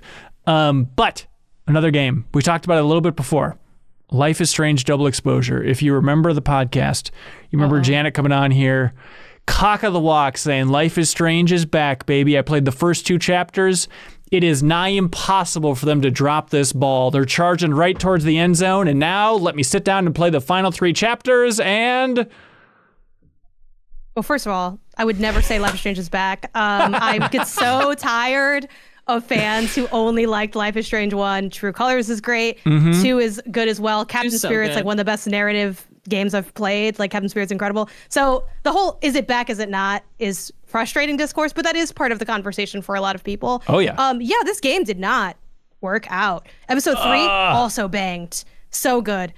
Basically, the problem with this game, without getting into obviously the spoilers of it, we're trying to put together a spoiler cast for it. That's kind of in the works. We'll hopefully do that in the next week or two for people that want to play it, have those conversations, because I think there's a lot definitely to unpack with what happens and where I feel like it goes wrong. And if anyone ends up liking it, obviously we can talk about that too. But I think the real problem with this game is that it sets up so many interesting things. It's a very, very twisty game, more so than I think a lot of the other Life is Strange titles. So super compelling, really in on that, enjoying the constant subversion of what I expect that I think also enhances the choices you make in a really cool way. But where does it all lead? I would say it doesn't lead to anywhere. Yeah. And not only does it not lead anywhere, I think it also leads in a direction that is actively kind of bad. Like bad as in uninteresting, bad as in I think bad for the future of the franchise. I think it's like weird. Like it feels like it's honestly shocking how, and I know for some people they're like, this makes me want to play more. Hey, if that's your bag, like hit me up on what you think later, because I'm excited to talk about it.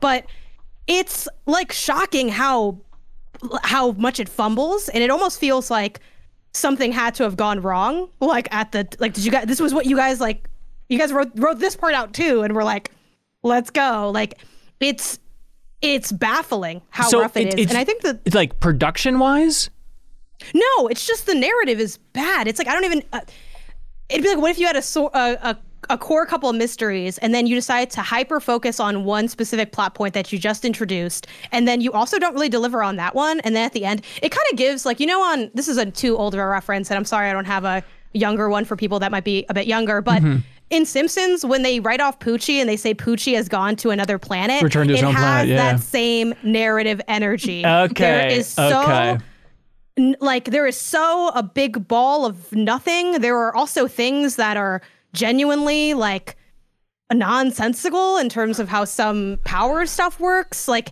it is truly, truly awful. And there's also, like, I don't know if I want to, I almost don't want to say this because it's, in a sense, don't do it a then. very Don't do technical, it. small, okay.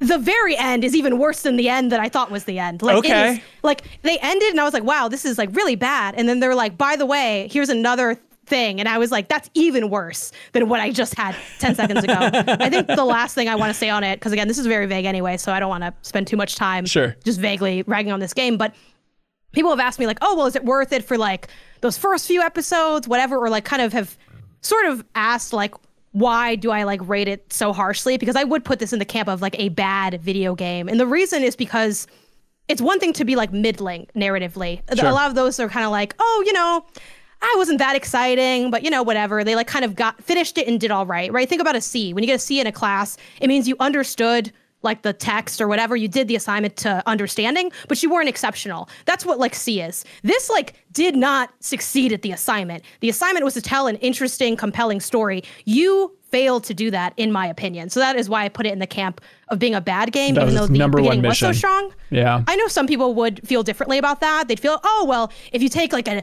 9 and add a 3, it's like, you know, if you want to do that math, obviously that's your own interpretation on how you critique pieces. But for me, that's why I land so negatively, because even though, like, the highs are better than some other games' highs, like, the low was so bad. Like, you didn't land the plane. Like, it failed to complete, even though you started really well. Kind of vibe. Landing the plane is the whole point. Shocking stuff. Already dead. Yes. It is honestly, in the year of Sabrina I thought I was Carpenter- getting yelled at toward the end of that. I was like, is this about me?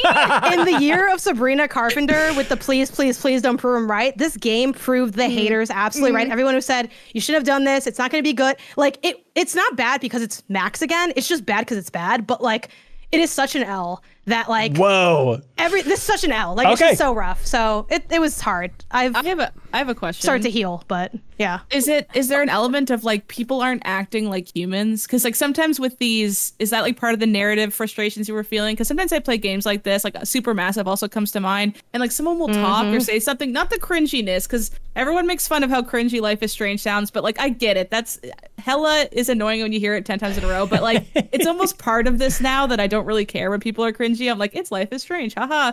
But were people doing things and you were just like, what are you, like, you wanted to yell at them through the screen sort of energy? Because that's what I was hoping this didn't start to do. That is as Life is these Strange, choice-based stories can do. For me, that wasn't it. It was just that, like, I mean, again, this is going to sound really, really harsh, but it really sounds like someone just, like, jotted something down on a napkin and, like, slid it over into the story. Like, it's so quick. It's very rushed. Like, the ending is very, like, rushed and quick. It's not so much that it's, so, I mean, a little bit of it is a little logical to me on, like, what some of the things that happen are, but more so it's just that, like, wow, we wrapped up really fast, and, like, we didn't actually wrap up anything, though, that we started. So it just, that's really what was rough about it. But Haley, I know you're playing. Thank you for playing. I'm excited to talk more about it when we can get into spoilers, because there's definitely a lot to unpack with it for sure. Yeah, is it crazy that this makes me want to play it more? Like, I don't. No. well, people always want to. Oh, wow. People always line up to see the Titanic sinking, so I understand people They wanting drown. to see People it. always do that. Yeah. So right. you know, we got that Max come through spoilers, when we- coming up when some more people finish it, so we can really unpack everything about Life is Strange double exposure. It will not be on my 210s. So Okay, that's, all right. You know. Jeez, the Not even on the cursed list? Life is Strange. No, absolutely not. Whoa. Absolutely You not. think it was going I'll to tell be you on one her thing. list after this? Of course I'll not. tell you one thing, No. Ben.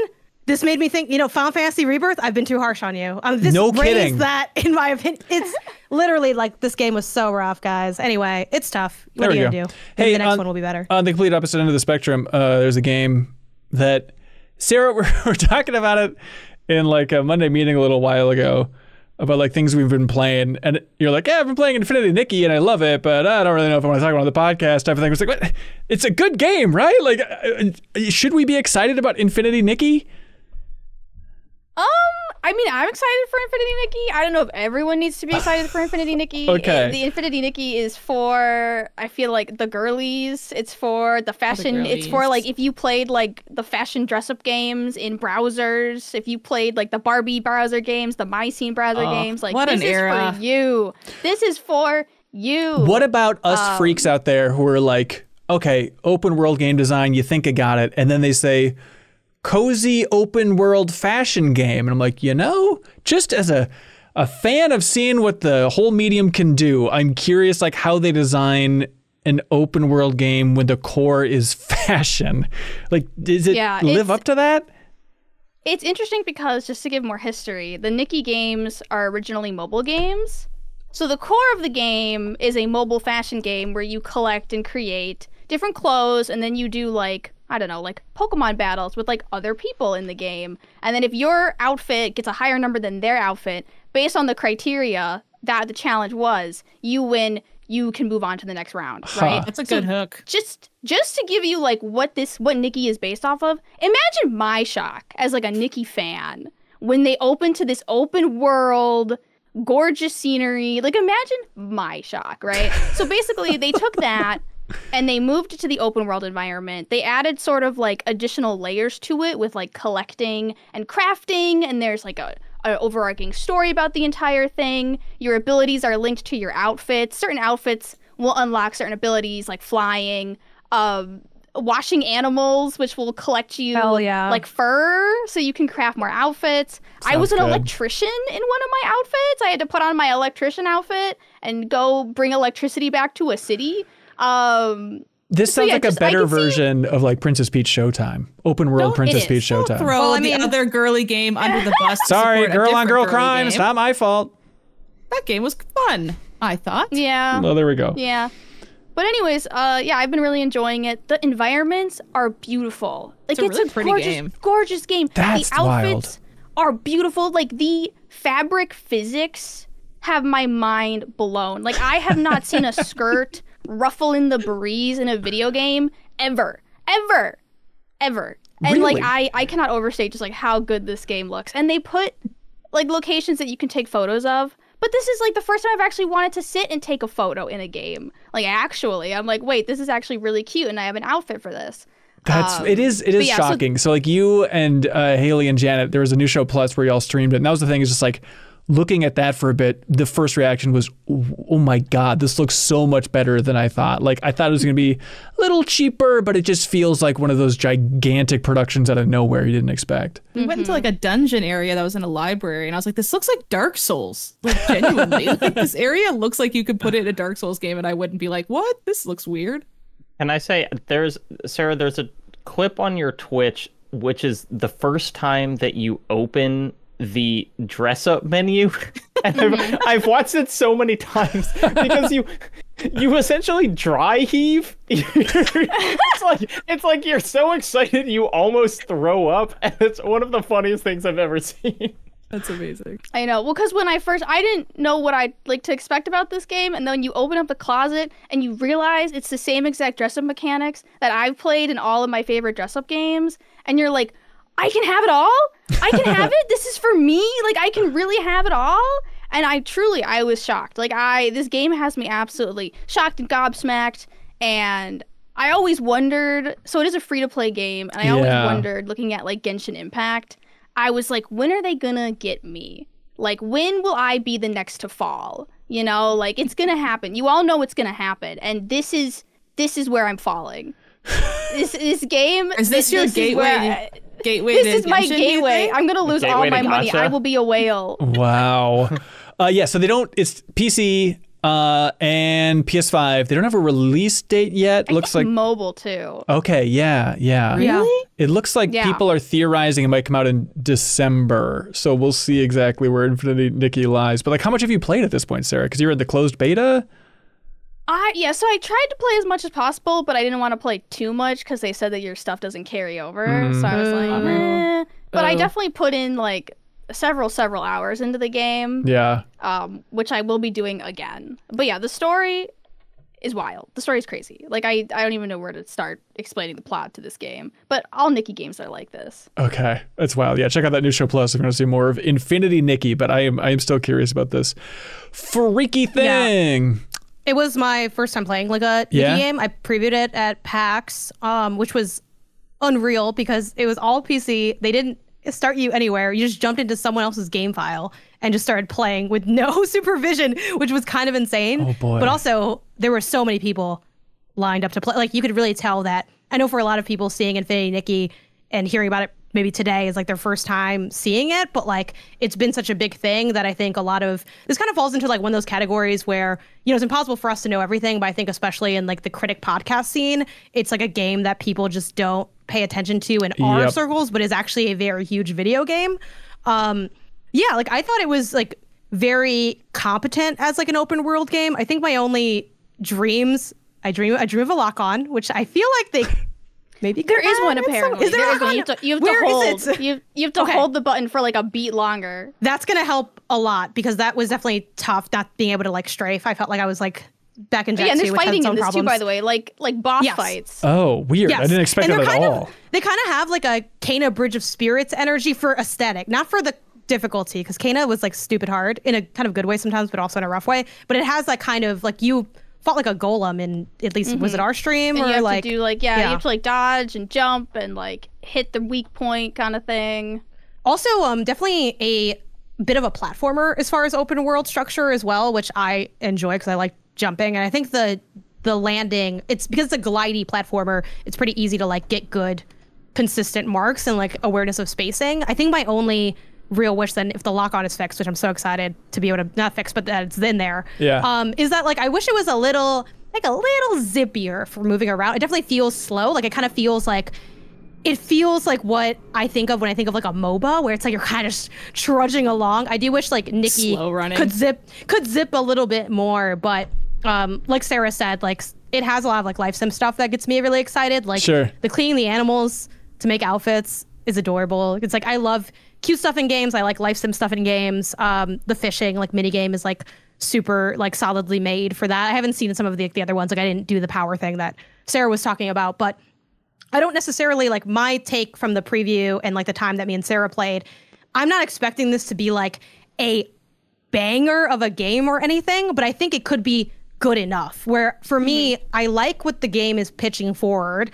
So I just kind of needed to like not piss me off to like want to play it because I want to like get the clothes and explore the world. And I think we all have those open world games that you latch onto that maybe aren't like necessarily always the highest quality, but like they give you a loop that is satisfying. And I feel like Infinity Nikki could land in that spot where I don't think it's necessarily going to be, oh my God, this is going to be a must play, just because I feel like the physics aren't quite as tight to warrant that. But I think it could be good enough to get into, and that, you know, depending on how they roll the content, how they handle the gotcha stuff, like I'm looking forward to like playing it when it comes out. Like it seems like it'll be fun. So yeah, that was my takeaway from my time as like a newbie. But I have a lot of friends that have dabbled, so I was Infinity Nikki adjacent. It's about to sweep the world. Beta, okay, got it. Hey Haley, real quick. Yeah. Thank you for having a group of friends who play Mario Party regularly. You are our platonic ideal of a gamer friend circle. And so I'm curious, out in the wild, the real test for Super Mario Party Jamboree, how is it holding up? We love it. I say we because I'm speaking on behalf of my friend group. Of course. We had a whole night. They came over. We were all jacked up like crazy. My friend Kyle came in from New Brunswick to play it. Like he drove in for the weekend. Blitzed out of our minds. Just flooring it for the Jamboree. Hell yeah. So excited. It's great. I think it's a breath of fresh air after the last one, which kind of felt like they dropped the ball, like the Superstars, where it was like, you guys are going to release DLC for this, right? And they were like, haha, no. And then they kind of just left it alone. It's like they could have given us DLC over the course of a year or something, but I think they opted just to do this instead, which now that it's out, I'm not too mad about, because I think I'd rather have a big, new, fresh Mario Party than little pieces of DLC over the course of however many years. Yeah. But it's fun. The maps are great. The mall one is a vibe. Mall one's our favorite. It's just like, I don't know if any of y'all ever played Mall Madness, the board game when you were kids. It's Mall Madness map. It's so fun. There's like more simple ones, like the go-kart one is probably the most simple track, but it's fun just because you're in go-karts, so like who cares? And then they bring back like classic ones like Western World. Oh my god, goated. I love Western World. It's a good tie of like old stuff, new stuff. It has the most mini games of any other one, and everything looks so crispy because they just keep getting better with their graphics for these characters and stuff. And like there's one where you have to cut a steak in half, and I literally have been craving steak for a week just because like this steak, the way they make the steak, it's like steaming a little bit. When you cut it, you can see the pink on the inside. You're like, oh my god, I want to eat that. Yeah, it's really good like that. And they have a bunch of new game modes. They have like Jamboree buddies that they bring in. But I'll let other people talk before I talk about the like pro mode, which is probably where my spiciest takes are, like them changing those things up. No, I'm curious about your thoughts on pro mode, because somebody wrote in Familiar Spirit, because we talked about it a couple weeks ago on the podcast, and they say Super Mario Party Jamboree, this community member wants you to know that it does let you actually choose your mini games even outside of the pro rules. Because last time we talked about it, it's like, you can choose your mini game, but only with pro settings. Apparently, random versus choose is one of the settings that you can toggle before the beginning of any party, which that does feel like the sweet spot then is don't do pro mode, but get to choose your mini games. It seems ideal. I mean, mini games is one of many things that pro mode brings to the table. And there's controversy in the Mario Party universe that the fun is randomness and the fun is FU chance time, right? And I get it. Listen, I get that. Is this some sort of like Smash Bros. Final Destinations item off 100%. situation? Because 100%. yeah, but that's what it sounded inverted. like. It's just, we have like an ongoing joke that like I'm the person in the friend group who gets pissed off, and I ham it up so my friends have fun, but I'm the one like screaming like, how dare you, like whatever, and they all freaking love it. I'm the clown of the group. They just want me to, they do, if anything, I'll have 1 star and everyone will have 2 and they steal mine just so I get mad. Like that's like the joke in our friend group. And you were all friends when you finished? I need to know. When you finished playing, were you all still friends? We always come through in the end and we reconcile and figure it out. But the pro mode is like, what if we take all of that out and it's just, and you can really strategize. So it lets you know what the bonus star is going to be ahead of time, which is the biggest thing, by the way. That is the absolute largest, craziest change. You can pick mini games, which I guess is in everything now. And they show you exactly on the map where stars could appear. Oh, you can only buy so many items. So golden pipes are like the cream of the crop. Like when we play, everyone stocks up on golden pipes, and then the last 4 rounds are just all of us golden piping around to get to the star, and we just are like, screw you, who cares? Like that's all we do. But now there's only 2 golden pipes in the whole thing. So if you can't get to a golden pipe, like you can't do that, that's off the table. There's no chance time, that's completely gone.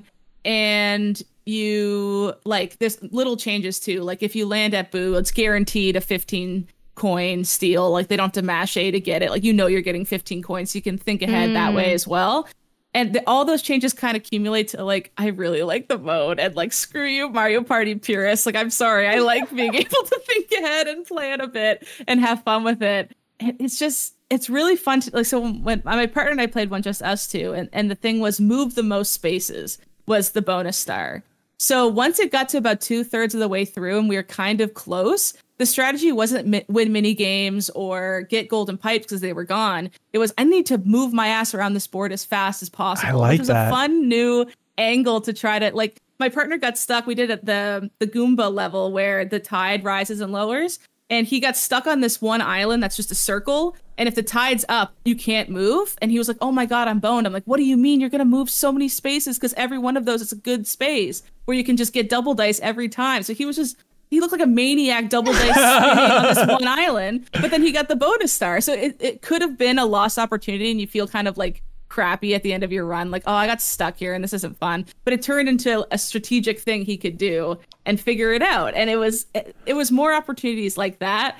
Some of my other friends don't like it. They like the FU, like, crazy stuff happens in Mario Party. That's the fun of it. So I think we'll just have to do, like, for every 4 of the crazy chance time games, they're going to give me one little crummy of a pro match, maybe, so I can think ahead at least a little bit. But I think it's fun. I like that they added something like that. It's funny you use the word crummy. I feel like I heard somebody else on MinnMax content use the word crummy recently. Oh, I don't know what you mean. Yeah, it's unclear. Well, there we go. Super Mario Party Jamboree, everybody. So, I mean, new default Mario Party with friends. It hit that bar. Yeah, it's like the go-to now. Okay. There we go. You heard it. It's Haley's goatee. Hey, real quick, there's this other game that I don't know how you all are doing with your Steam Deck. I feel like I was never really a big, handheld gamer. And so I keep trying to play big, meatier games on my Steam Deck, and it does not work with my brain. Trying to play Metaphor on there, Sarah. That's all I do. I can't do it. You all are above me. It feels like I'm watching a huge blockbuster on my phone. It just feels like I can't get into it. And so I just keep gravitating towards like nice, simple, clean, easy to understand games. And so one popped up recently, it just went 1.0, but it's called Thronefall. Has anyone seen Thronefall? No. It was in early access for, I think, like over a year there on Steam. But it's a tower defense game with like a really minimalist, clean, beautiful design. It's from. I like the art style. It's really cool looking. Yeah, it's from Grizzly Games, who they made like a city builder years ago called Islanders. That was also kind of minimalist overall.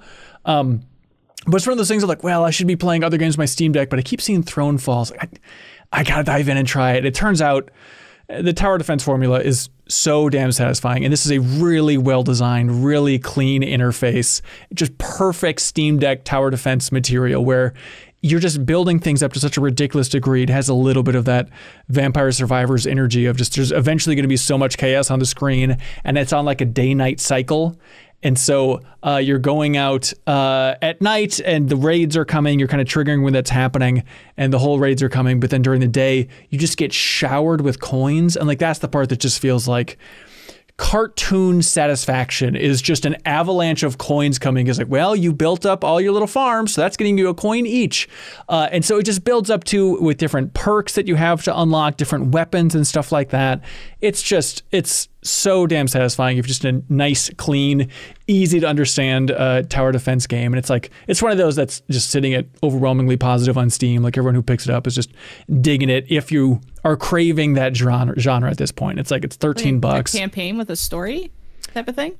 You're going through, story's pushing it. You're going through a campaign, like a single player thing. You want to survive with your towers. Yeah, different maps might be a better way to put it. But on that note, I was curious, who made this thing? Where did this come from for Thronefall?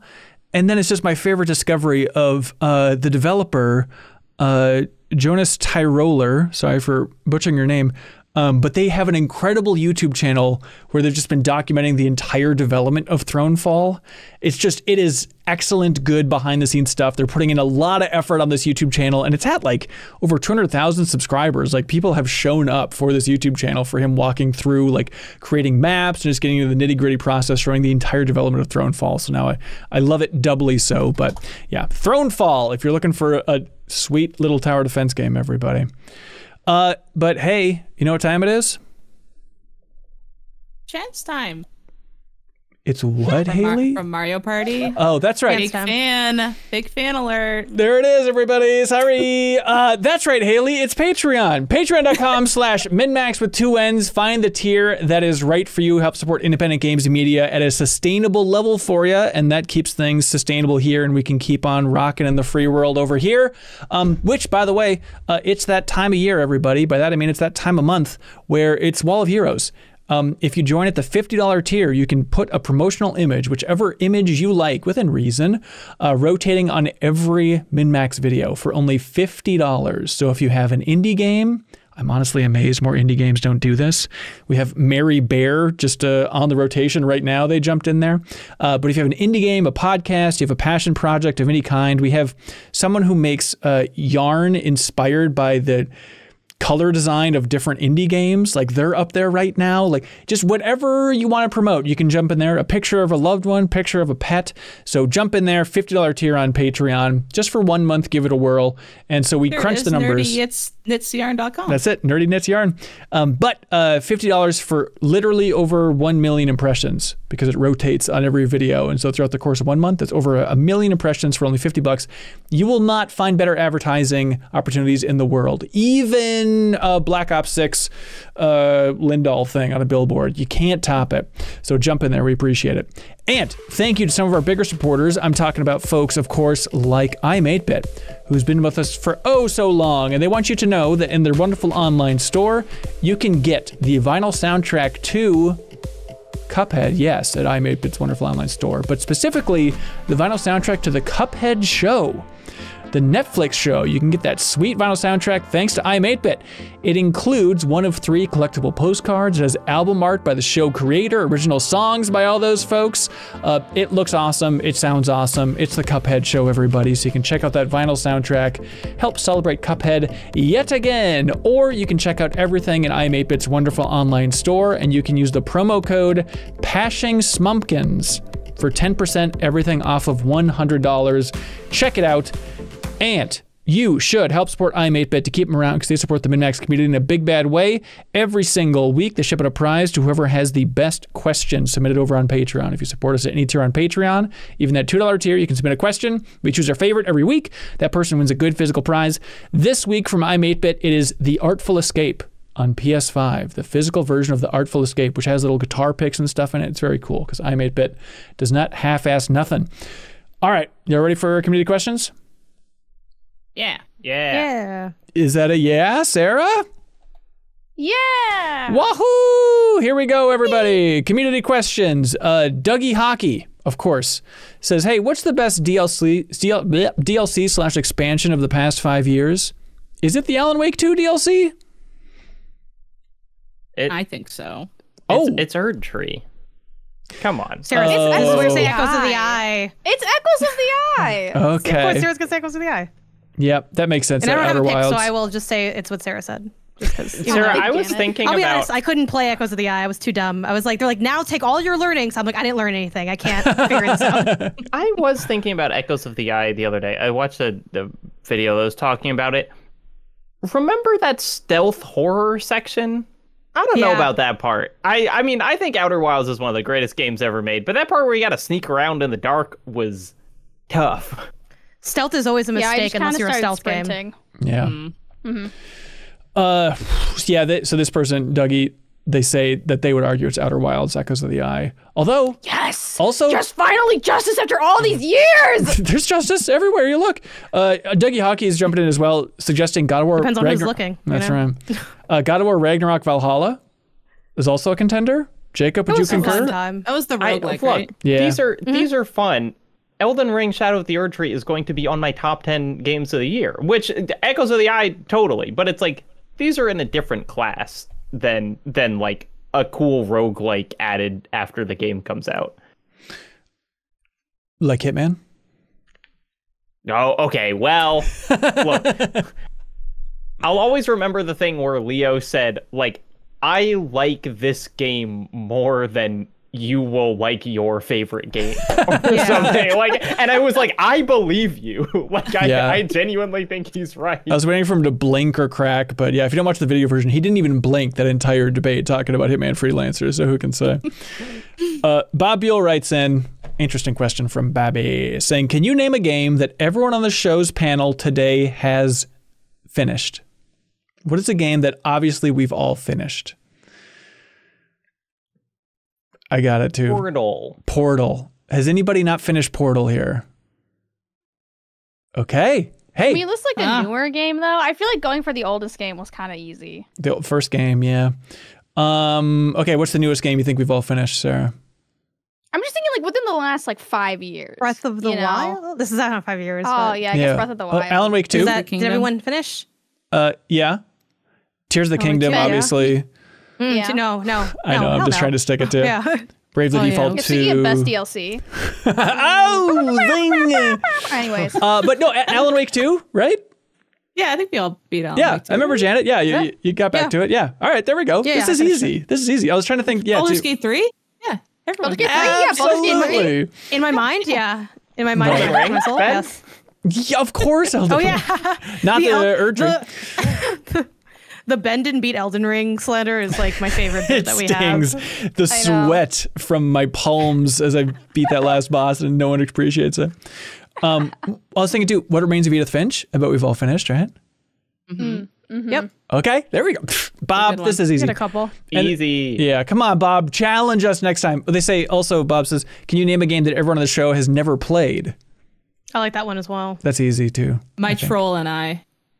Remember that game? No? No. Google it. Google it. I'm scared. Ninja Gaiden. Correct. Never played the first Yeah, I've Ninja not Gaiden? played that.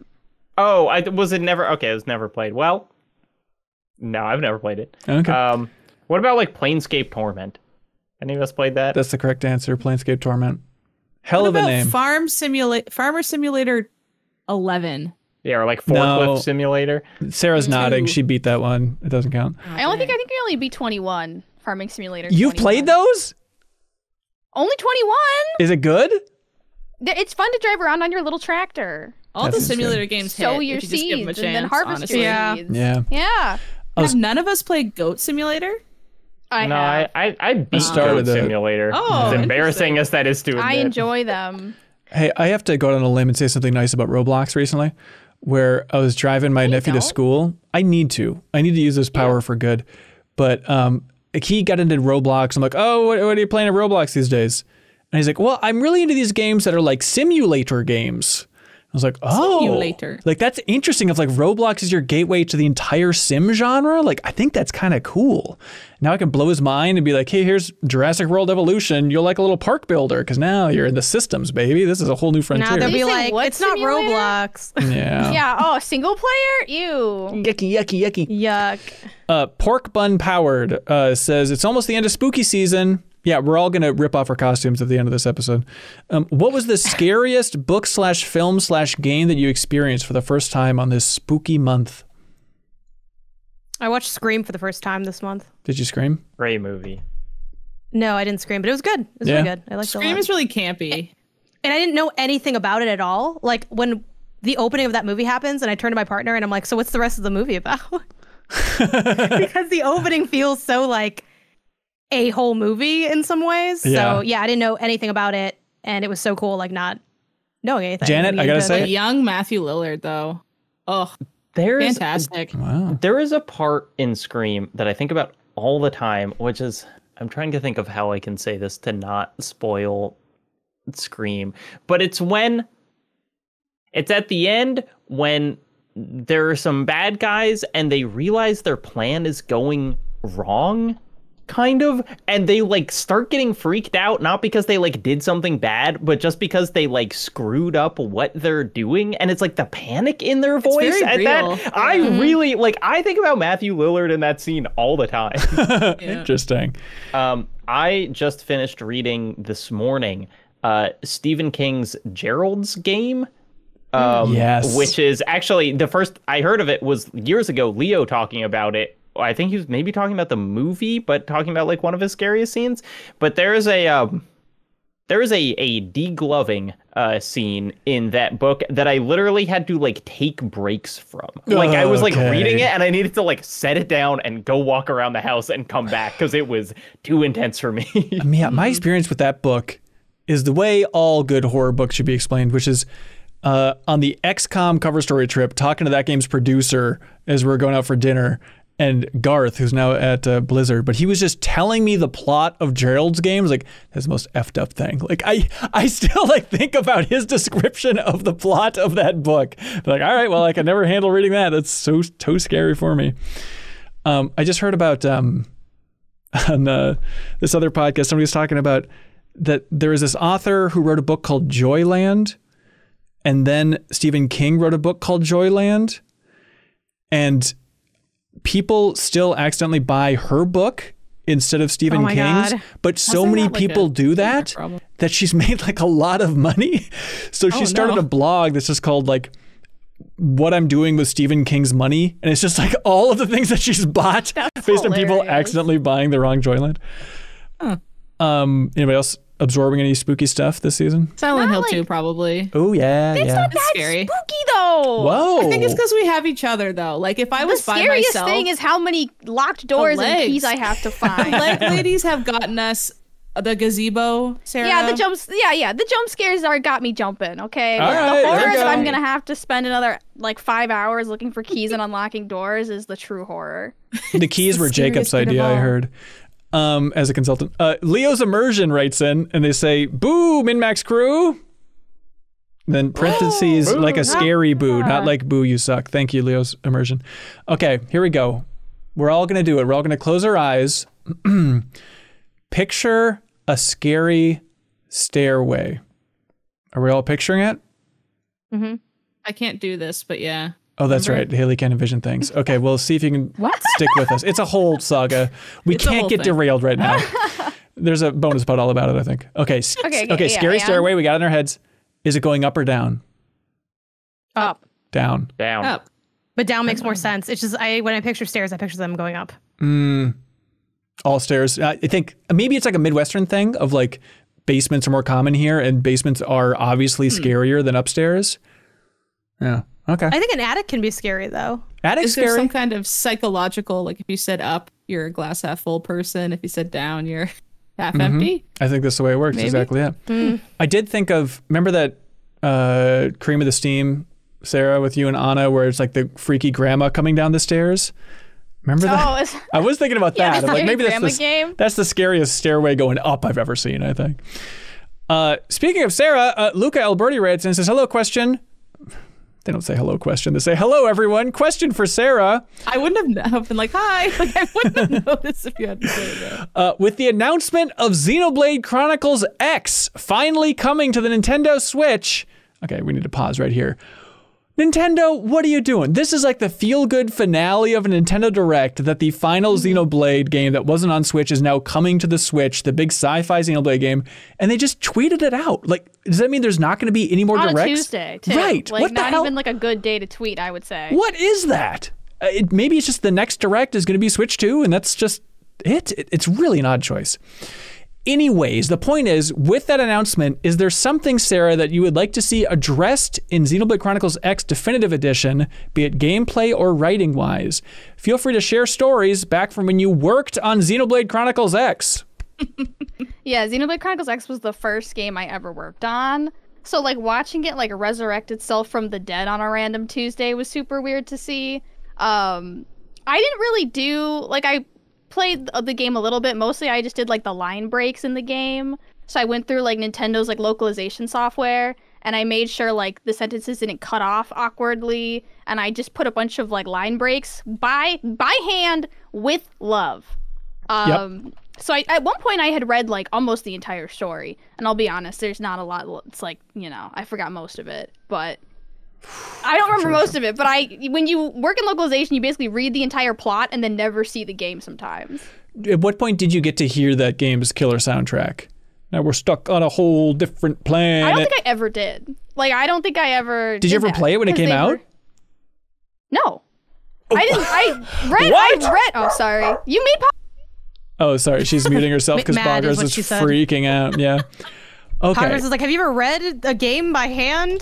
Do you ever want to play that game? No, not necessarily. Well, that's going to be extra fascinating then. Like, once it finally releases, then to have Sarah's first time playing it be on a stream Breaking for the New Show Plus. I don't need to play it. You don't need to play You don't every wanna see game your- you've worked on. What You are want to you see your talking lines about? That though? needs to happen. On my Yeah. line breaks, just to see Just how for a good they taste? Yeah. look. Yeah, I don't know. Here's the combat theme, No. if you don't recall. Everybody's obsessed with the metaphor theme, but Xenoblade Chronicles X did it better.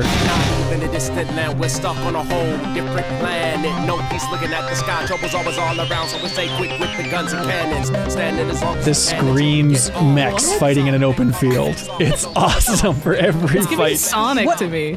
What year did this come out? God, 20... Oh boy, 14? What do you think? Okay. Because Yeah, it's giving, that I sounds asked about because right. it's very much giving Flowbots. If you guys remember how Flowbots' rhyme scheme was, the handlebars people.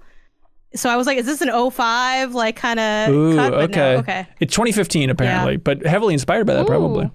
Yeah, first game I ever worked on, I bought the Famitsu where it was featured. It had like a big like to like commemorate it. That's so cool. All right, now we can stream it. That'll be great.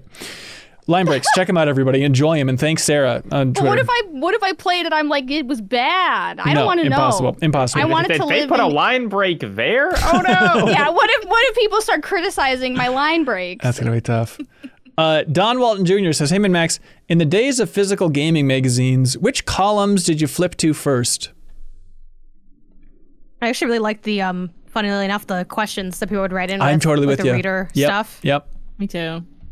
I was really a Newsweek kid, but I Reviews, also probably. I go right for feedback. Like, yeah. I would read it kind of cover to cover, but I really liked the top 10 at least in Game Informer, which was mine. I liked going to those top 10 lists. Yeah, good, easy snackable thing. If you had to pitch a Game Informer top 10, did you try when you were an intern? Did you have any big thoughts on what would be a good one? Yeah, I would say secret snowboarding level. Okay, great idea. Great idea. How badly did you want to be in an issue meeting at Game Informer when you're an intern there? It was never even like dangled as a carrot in front of us. Like it would have been like, how badly did you want to like, sleep over at Ben Reeves's house? It's like, it didn't even occur to me that was a possibility. I hope not. It was just like, I'm going to go in, I'm going to sit in my little office and pitch listicles and leave at, 3 p.m. So that's what it was. That sounds great. And then text me about getting a code for Audica from Harmonix so you can play that in VR. And that's the intern experience. Matthew writes in and says, hey, cohorts, with the abandonment of Concord and Firewalk Studios shutting down, what do you think will happen to Jade Raymond's Fair Games? Remember Fair Games with a dollar sign, everybody? Is Sony completely done with live service games and they'll quietly cancel this one too?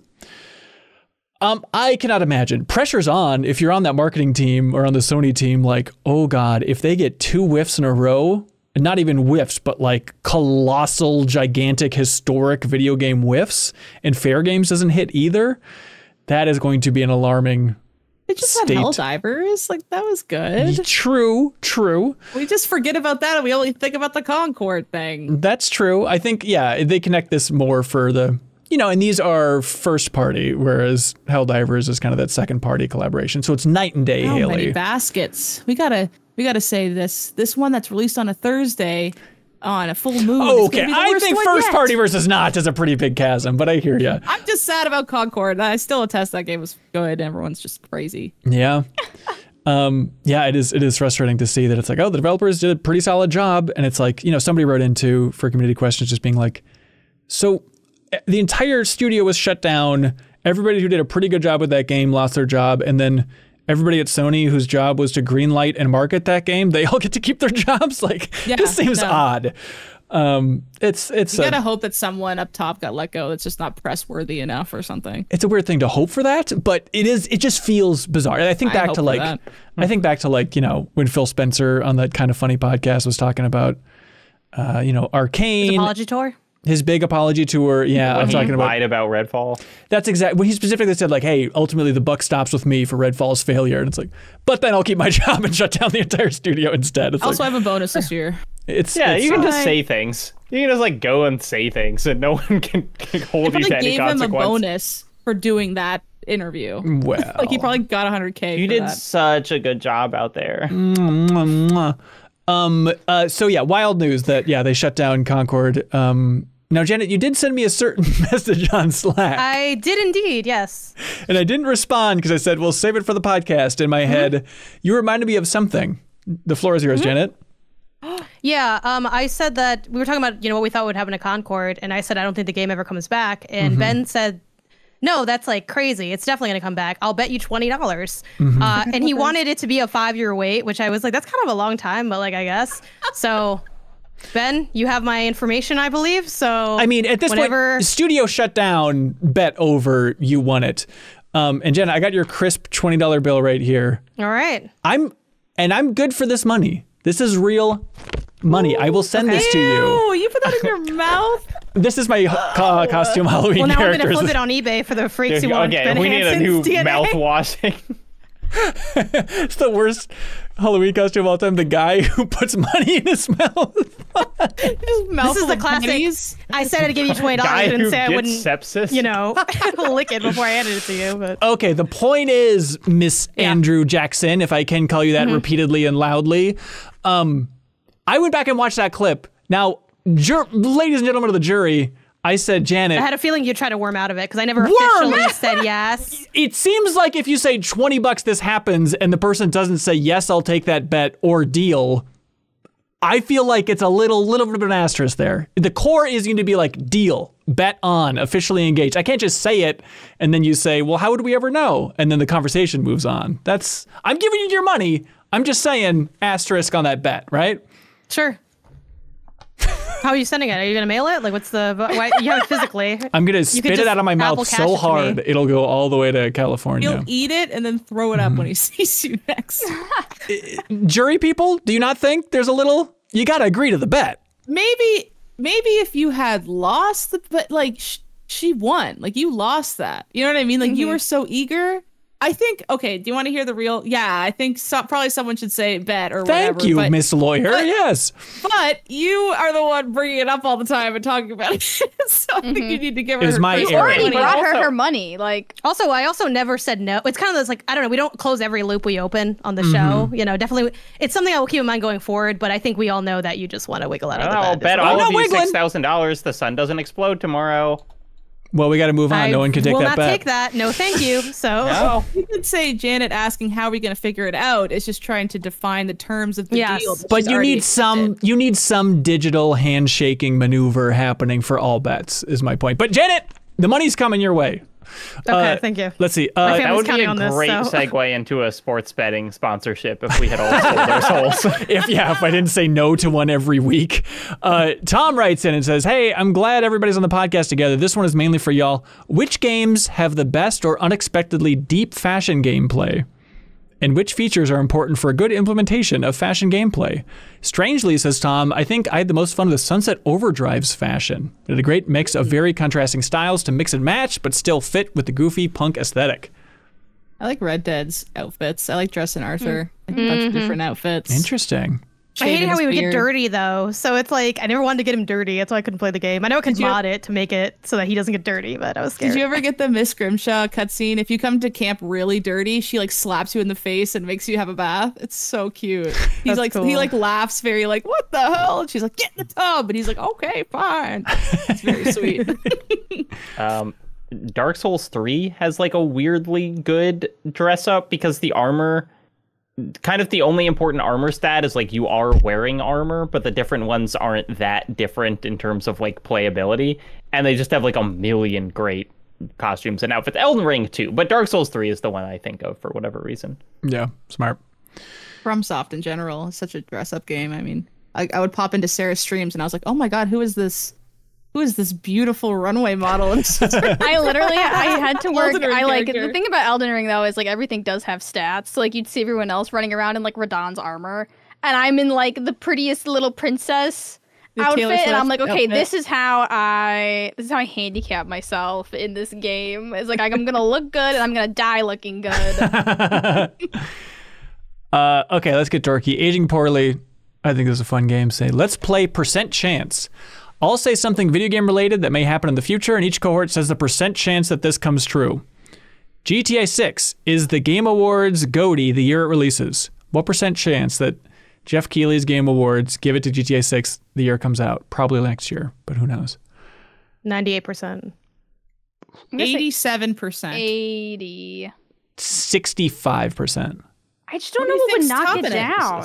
75. 75. I mean, this is the weird kind of bet where it's like, well, we can't prove that, you know, it's like the only provable is if you say 100 and then it doesn't happen. Yeah, I guess that's true. There's a game where it's like out of 5, and then if each of us says the same number, like I guess what I think you're gonna say out of 5, Ben, and if I get it right, you take a drink. It's normally how it works. But like out of 5, what's the chance of this happening? 1, 2, 3, 4, and then like if you said 4, then you take a shot or you eat some money or something. Haley, oh, money eating? Yum yum.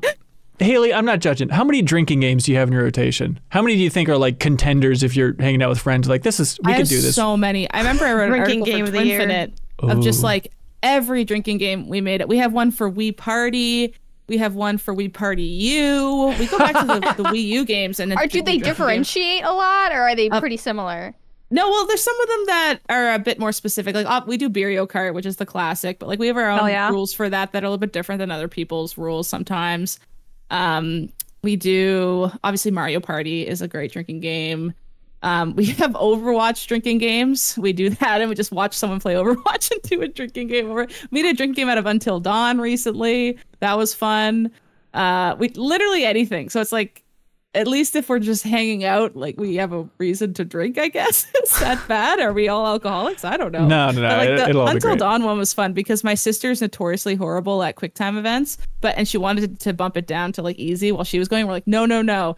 Every time that you mess up a QuickTime event, we're going to drink 3 times. Because that seems like a lot, but doesn't happen a lot. Then she got to an area as Sam where she's got to climb out of this cavern. And there's no punishment for if you mess it up. It just has an animation of her sliding back down to the bottom. She had to try that.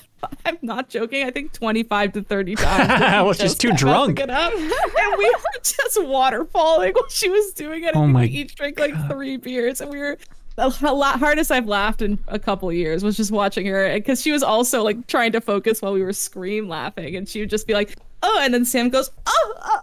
We're just like chugging beers watching this. It was so funny. Canadian writes in and says, hey, MinnMaxers, question for the bed gamers. How are you positioned? I tried gaming with a Steam Deck while laying down and I could not get comfortable. What's your your pregnancy pillow? That's the way to go. To sit in. Yeah, it's really great. My mom was like, a pregnancy pillow, Haley. Good Lord. There's like the pillow I sleep on and then like another pillow that I have, same style. And I kind of like layer them to create a bit of a slant. And that's like where my like head and like maybe shoulders partially are. And then I have like to lean back to kind of like be sitting up-ish. And then I have like a squishmallow that I'll like put on my like lap/stomach. And then I'll have the Steam Deck there. So I'm like very slightly, like both things are slightly elevated. Like almost if you picture like a really whacker version of like, you know, they show those crazy rigs where it's like you sit in a slanted chair and there's like a screen tilted towards you. And It's it goes kind of like a mock.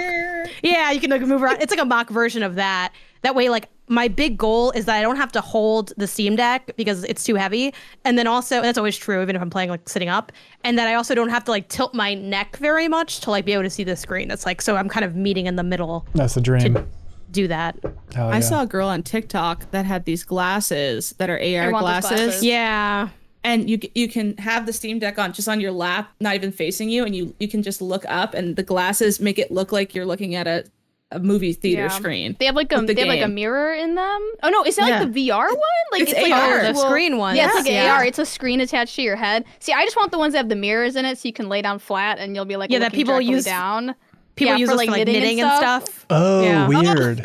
These But ones you can that's use what that. I want. She showed it, and it was like a movie theater, and they had blackout around them, so you could like, it's just like you're enveloped in That's a movie cool. theater. And I looked on Amazon, they're $550. I know, they're really God. expensive. Yeah. Some people use that for the Crazy. plane too. I hear that's Yeah. pretty cool as well. Yeah, They for just sure. look like sunglasses too. It's not like you're wearing the big Apple, things. that Vision Pro, people, yeah. Yeah. People look at you a little weird on the airplane. It looks like you might just have sunglasses on and having a nap, but you're playing Red Dead Redemption 2 in perfect fidelity on the airplane. You just tell us you're playing it right right now, and we wouldn't really know based on your cool sunglasses. I have them on right now. Yeah. Yeah. She's watching the podcast as she's on it on her glasses.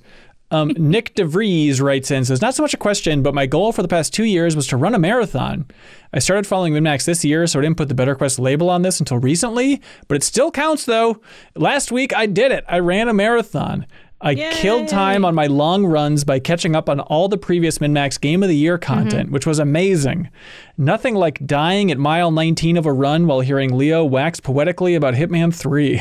There we go. Thank you for all the entertainment. Anybody out there still working on your goals? Don't give up. You got this. Cheers to you all. Thank you, Nick. What a Nice. lovely Congrats. message. I did something similar in my training as well. Like my marathon was partially like Giant Bomb's Game of the Year. The Game of the Years are always just so good because they're like lengthy and like usually I feel like, not that it's not always high quality, but people really step up for like it's like the playoffs of podcasting. I totally for video agree. games is Game of the Year content. So it's always a fun time. Yeah. Sarah, are you looking forward to the 210s at all? A little bit. Hey. I think the issue, I have my list already. I've been laboring over it, and I feel like my list this year, you can really tell like it reflects what I've been doing this year, which is like launching a game. So a lot of the games are more just like to take my mind off of like the stress of like Yep. launching a game. So I think my list this year is just really reflective of what my mental state a little bit, I would say, which I think is really interesting compared to my past list where a lot of like beefier games were on there. Yeah. Does that mean more pick up and play, or just like tone wise, it's just calming, nice things? Yeah, well, not like calming, but it like Manor Lords. Like I dove so hard into Manor Lords because I was just like build. more bigger, like stronger, whatever. So yeah, just kind of games like that. Like I goes to the Plum Grove, right? Where it's like I'm a little like Paper Mario, and I'm like living on my little farm and all that kind of stuff. So not as heavy as I feel like it's your self-care game year. Yeah, my self-care year. Love it. All right, we got the not Beer Commando, that's Haley's nickname over the weekends. It's Bear Commando saying, hey, time for the new hit game. How many fingers does this character have? Oh. That's right, everybody. It's time to guess how many fingers, including thumbs, the official depictions of the following characters have. How many fingers does Mickey Mouse have? 4? Oh my God. 4. I think 5. 5? He's got they sell the gloves at the parks, and it always has the 5 that you can put on yourself, right? Maybe it is 5. Jacob's eerily silent. Did you consult on Mickey's fingers? No, I had a thought. I was like, is it possible it's 3? But I don't think it. Well, I hope it's not 3. I'm scared. he has a 3. It is. I feel like it's likelier that it's 4. It is 4 for Mickey Mouse. What about our boy Mario? Jacob, 5. How many fingers do you have? Yeah, how many fingers do you have, Jacob? 5. It Even is though I'm 5. dressed Sorry. as Yoshi right now. You're 5. All right, what about Bowser? 5. Is he 3? Is he 4? 4? He's a forcer. bigger hands. 3 fingers and Oh, a he's claw. 4. He's a foreman. Red Foreman, that guy. George Foreman. The Ninja Turtles. 3. They're 3. These freaks are 3, and they're nasty. It's not in there. Mewtwo, Haley. 4. Is it 4? I thought it was 3. I thought it was 3. I think it's. I think it's might be 4. 3. Is it? Might be. Wait. It's oh my tough- God, is it I thought it was 3? 3. I thought it was We gotta 3. look. It's tough to tell because Two one's fingers. always kind of lost, like combing his hand through your Be hair. careful. It's 3. Okay. Wow. Yeah. Did Wow, I you should've search known. the phrase Mewtwo fingers? Yeah, it actually It had actually already looked auto-completed. it up. So Yeah. Purple links. Nothing but a I've wall already of opened purple from links. earlier today, so I just had to. Yeah, just tab over real quick. Hey, Sarah, Sonic the Hedgehog. 4? Does that Weeder have 5? I swear to God. He has Think of what his. he has 5 proud fingers. Yeah, each better than the And then last. he's got Yeah. over Mario, I guess. And then Janet, Tom Nook.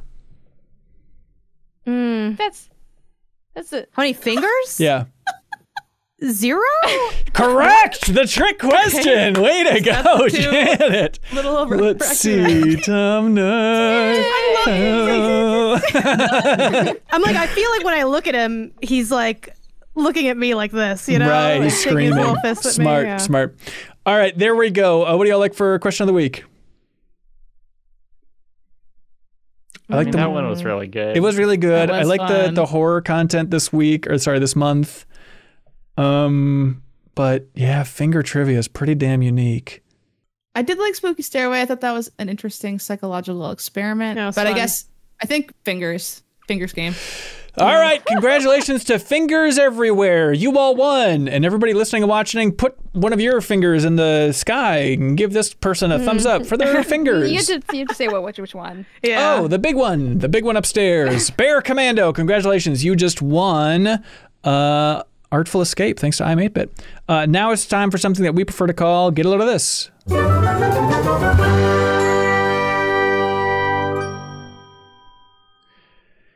Hey, get a load of this. Stressful time, no doubt about it. I have found such a unique level. I love that opener. Sorry, Ben. Full time. I have found so much solace. It seems like an obvious thing, but recently, every time a post pops up on this subreddit, I literally gasp as I'm laying in bed looking at Reddit and I go, yes, these are my people. These people understand with every post what I find interesting about life and planet Earth. I'm going to plug the geography subreddit. Just follow the geography subreddit. It's nothing but great. It's just hive minds of people being like, what's up with this weird island? off the coast of Australia. And then some people will actually have answers in the comments, or like, Haley, people are like, what's up with the islands off Hudson Bay? Why are they shaped like that? Like, okay, someone in the comments will explain all of that. Or like, what's going on with the US time zones? Why are they shaped all weird? So if you like looking at maps and just people who are dorks for just saying and scouring planet Earth and being like, what is this? Can anybody explain this? That is the geography subreddit, and I can't recommend it enough. I love nerdy stuff like that, where it's just a community of people who are really obsessed with one thing. Like this isn't my get a load of this, but there's a lot of drama in like where to hang your TV subreddits, and there's like TV too high, yep. And then there's like our TV low, and like they'll have monitors be like, please stop talking about high TVs, not in this subreddit. Like, and they take it very serious. I'm like, what are y'all like in real life? This is fascinating. Oh, perfect. Get a load of this. I was a Game Informer intern for free, and I wrote over 100 articles and then left there with like basically no industry connections. And then one time I asked Ben Hansen if he could help me get in touch with a studio, and he still brings it up as an unreasonable thing to do. No, I think about like you post internship. I always think of you being like, hey, you got those Audica codes for me? It was totally reasonable. It's like my niche. It was totally reasonable. It's just, it stands out to me as being a thing that no other intern did. But you're totally right. That was a reasonable ask.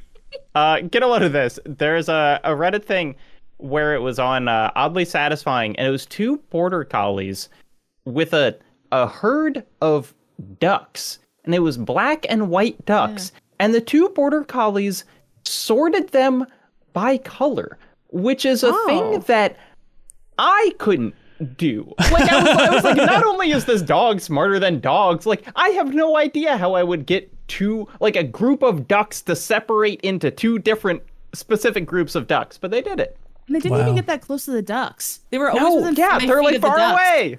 And they would just like wild. shift slightly, and then like that one would go right. It was crazy to watch. Hey, get a load of this. I assume somebody has posted in the community channel for MinnMax. But apparently Nintendo just announced Nintendo Music, which is a smartphone app available for only Nintendo Switch Online subscribers, where it's just, you can listen to a bunch of Nintendo music in a smartphone app, and they're going to be adding stuff over time. Why can't they just be normal? They just put it on Apple or something, yeah. I feel like this means a lot of YouTube DMCAs are coming. Oh, that's a good point. Yeah, I can see that. Watch out, everyone. Oh boy. All right. My 10-hour Animal Crossing playlist. Yeah. MinnMax was based on that. Yeesh. All right. Well, weird times. Get a load of this. I love this one this week. So 8 to 10% of rams are gay, and then they get killed because they don't produce sheep. Like they just automatically go and get, put forward for the meat trade. So there is a farm, I believe in Germany, and it's called Rainbow Wool.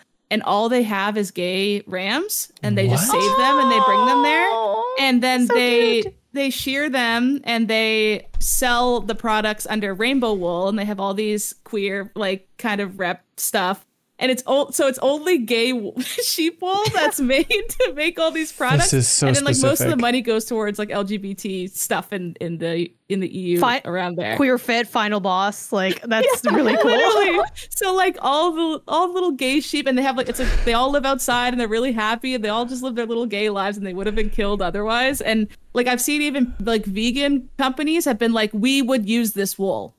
Like, because it's like a very niche instance where even though it's coming from an animal, like this work supports their lives that could continue the lives of gay rams. Like that's just the sweetest thing I've ever freaking heard. And I went on trying to buy some stuff, but the shipping is crazy. But like if anyone wants to go splits on some gay wool with me and buy some hats or something, I'm super down.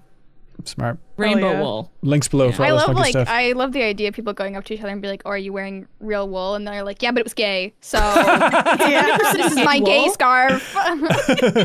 That's awesome. Get a load of this. The streak is over now at the time of me saying this, but last weekend at the time of us recording, LA had like the wildest sports run in like a minute. They had 13-0 for wins across like all these different like teams. So like the Rams like beat the Vikings, the Kings beat the Sharks, That was the Friday that Dodgers won like game 1 of the World Series. The Lakers beat the Suns. USC beat Rutgers. Then the Dodgers won again, like for the second World Series games, and like the Galaxy won their first playoffs. The LAFC also won their first playoffs game. Like it was literally like just everybody. It was just like dubs all around, and it was like such a fun energy of, oh my God, like everyone has to keep winning to like keep the streak going. And it didn't eventually end. I do kind of blame the Lakers because I think they were the first to fall, and then the Dodgers didn't win their last game. But like it was a really cool sort of moment across the city for a little bit. Get a load of this in honor of Spooky Month and October. I wanted to share one of my favorite TikTok accounts, which does every October 31 days of haunted hydrology. It is Spooky Lake Month. Have you guys not heard of this TikTok? No. I'm obsessed cool. with her. So you can find her on TikTok. It's @Geo, and every day she uploads a video covering some sort of like spooky water related thing. It's everything from like Lake Superior and like shipwrecks and cave diving to just really scary like microbes deep with like underneath the water surface. But I look forward to it every year. I think for 3 years I've been keeping up with haunted hydrology and Spooky Lake Month.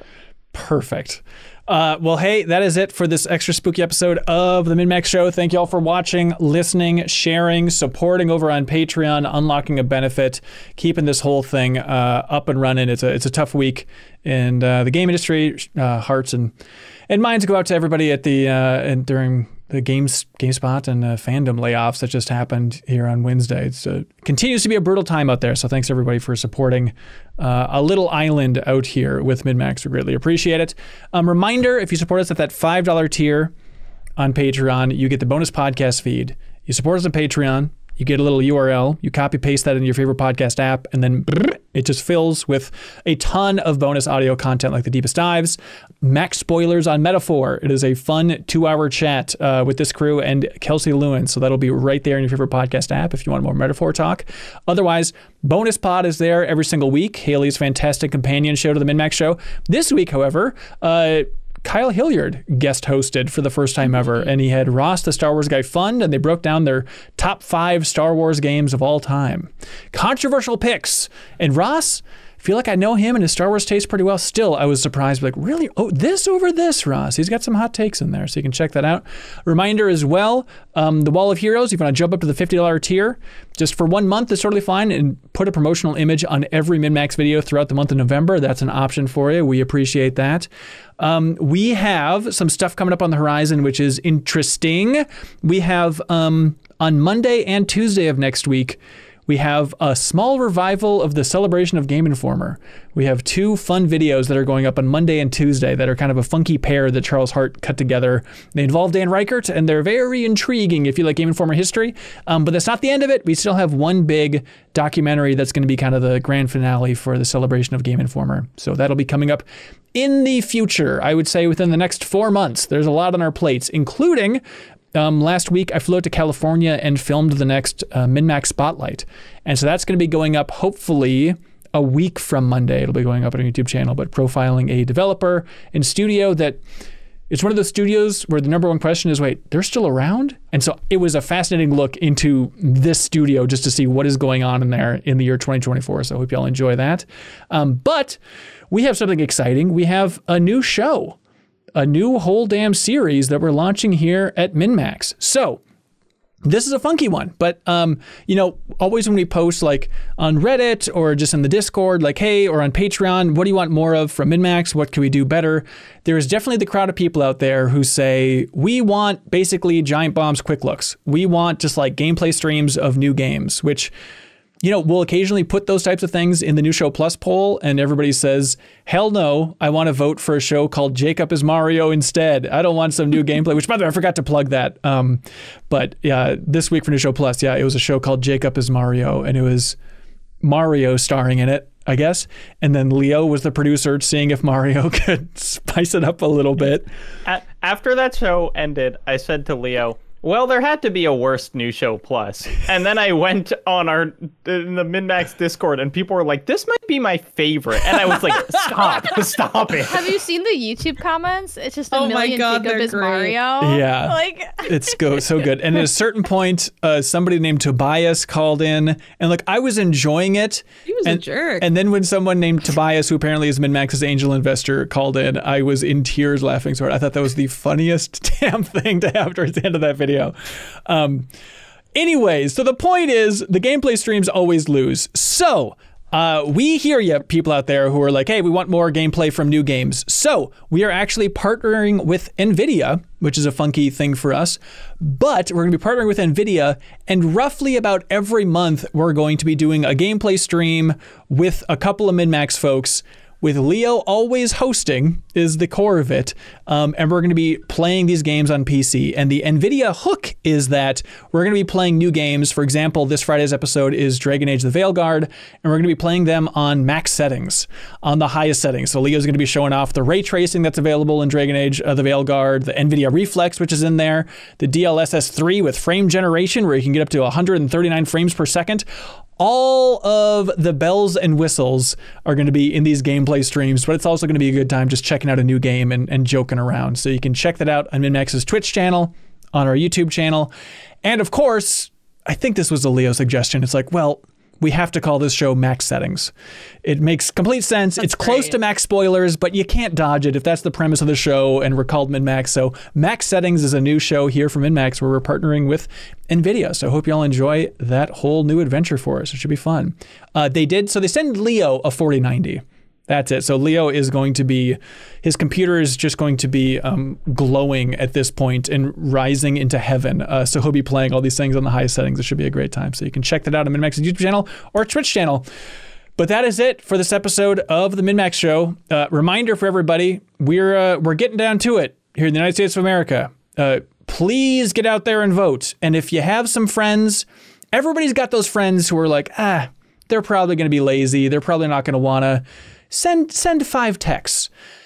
Send some texts to friends who are maybe in Wisconsin and Pennsylvania. Just, maybe give them a little nudge out there. Or North Carolina. There's a couple of swing states. They're not allowed to complain about anything about society for 4 years. Correct. In front of you. That's exactly the right angle. So please get out there. But otherwise, stay safe, America. Hang in there, America. I think it's going to be a rough month, realistically, if we're lucky. Maybe a month or 3. Yeah, we'll be here for you, but it's going to be a wild ride. Get out there and vote, everybody, please, for the love of God. All right. Thanks, everybody. That's it for this episode of the MinnMax Show podcast. Happy Halloween as well. Boo. You're not voting. Yeah. Woo. Be boo. Have candy. Let's go trick or treating. Let's go. Damn, that's way better. Thanks, everybody.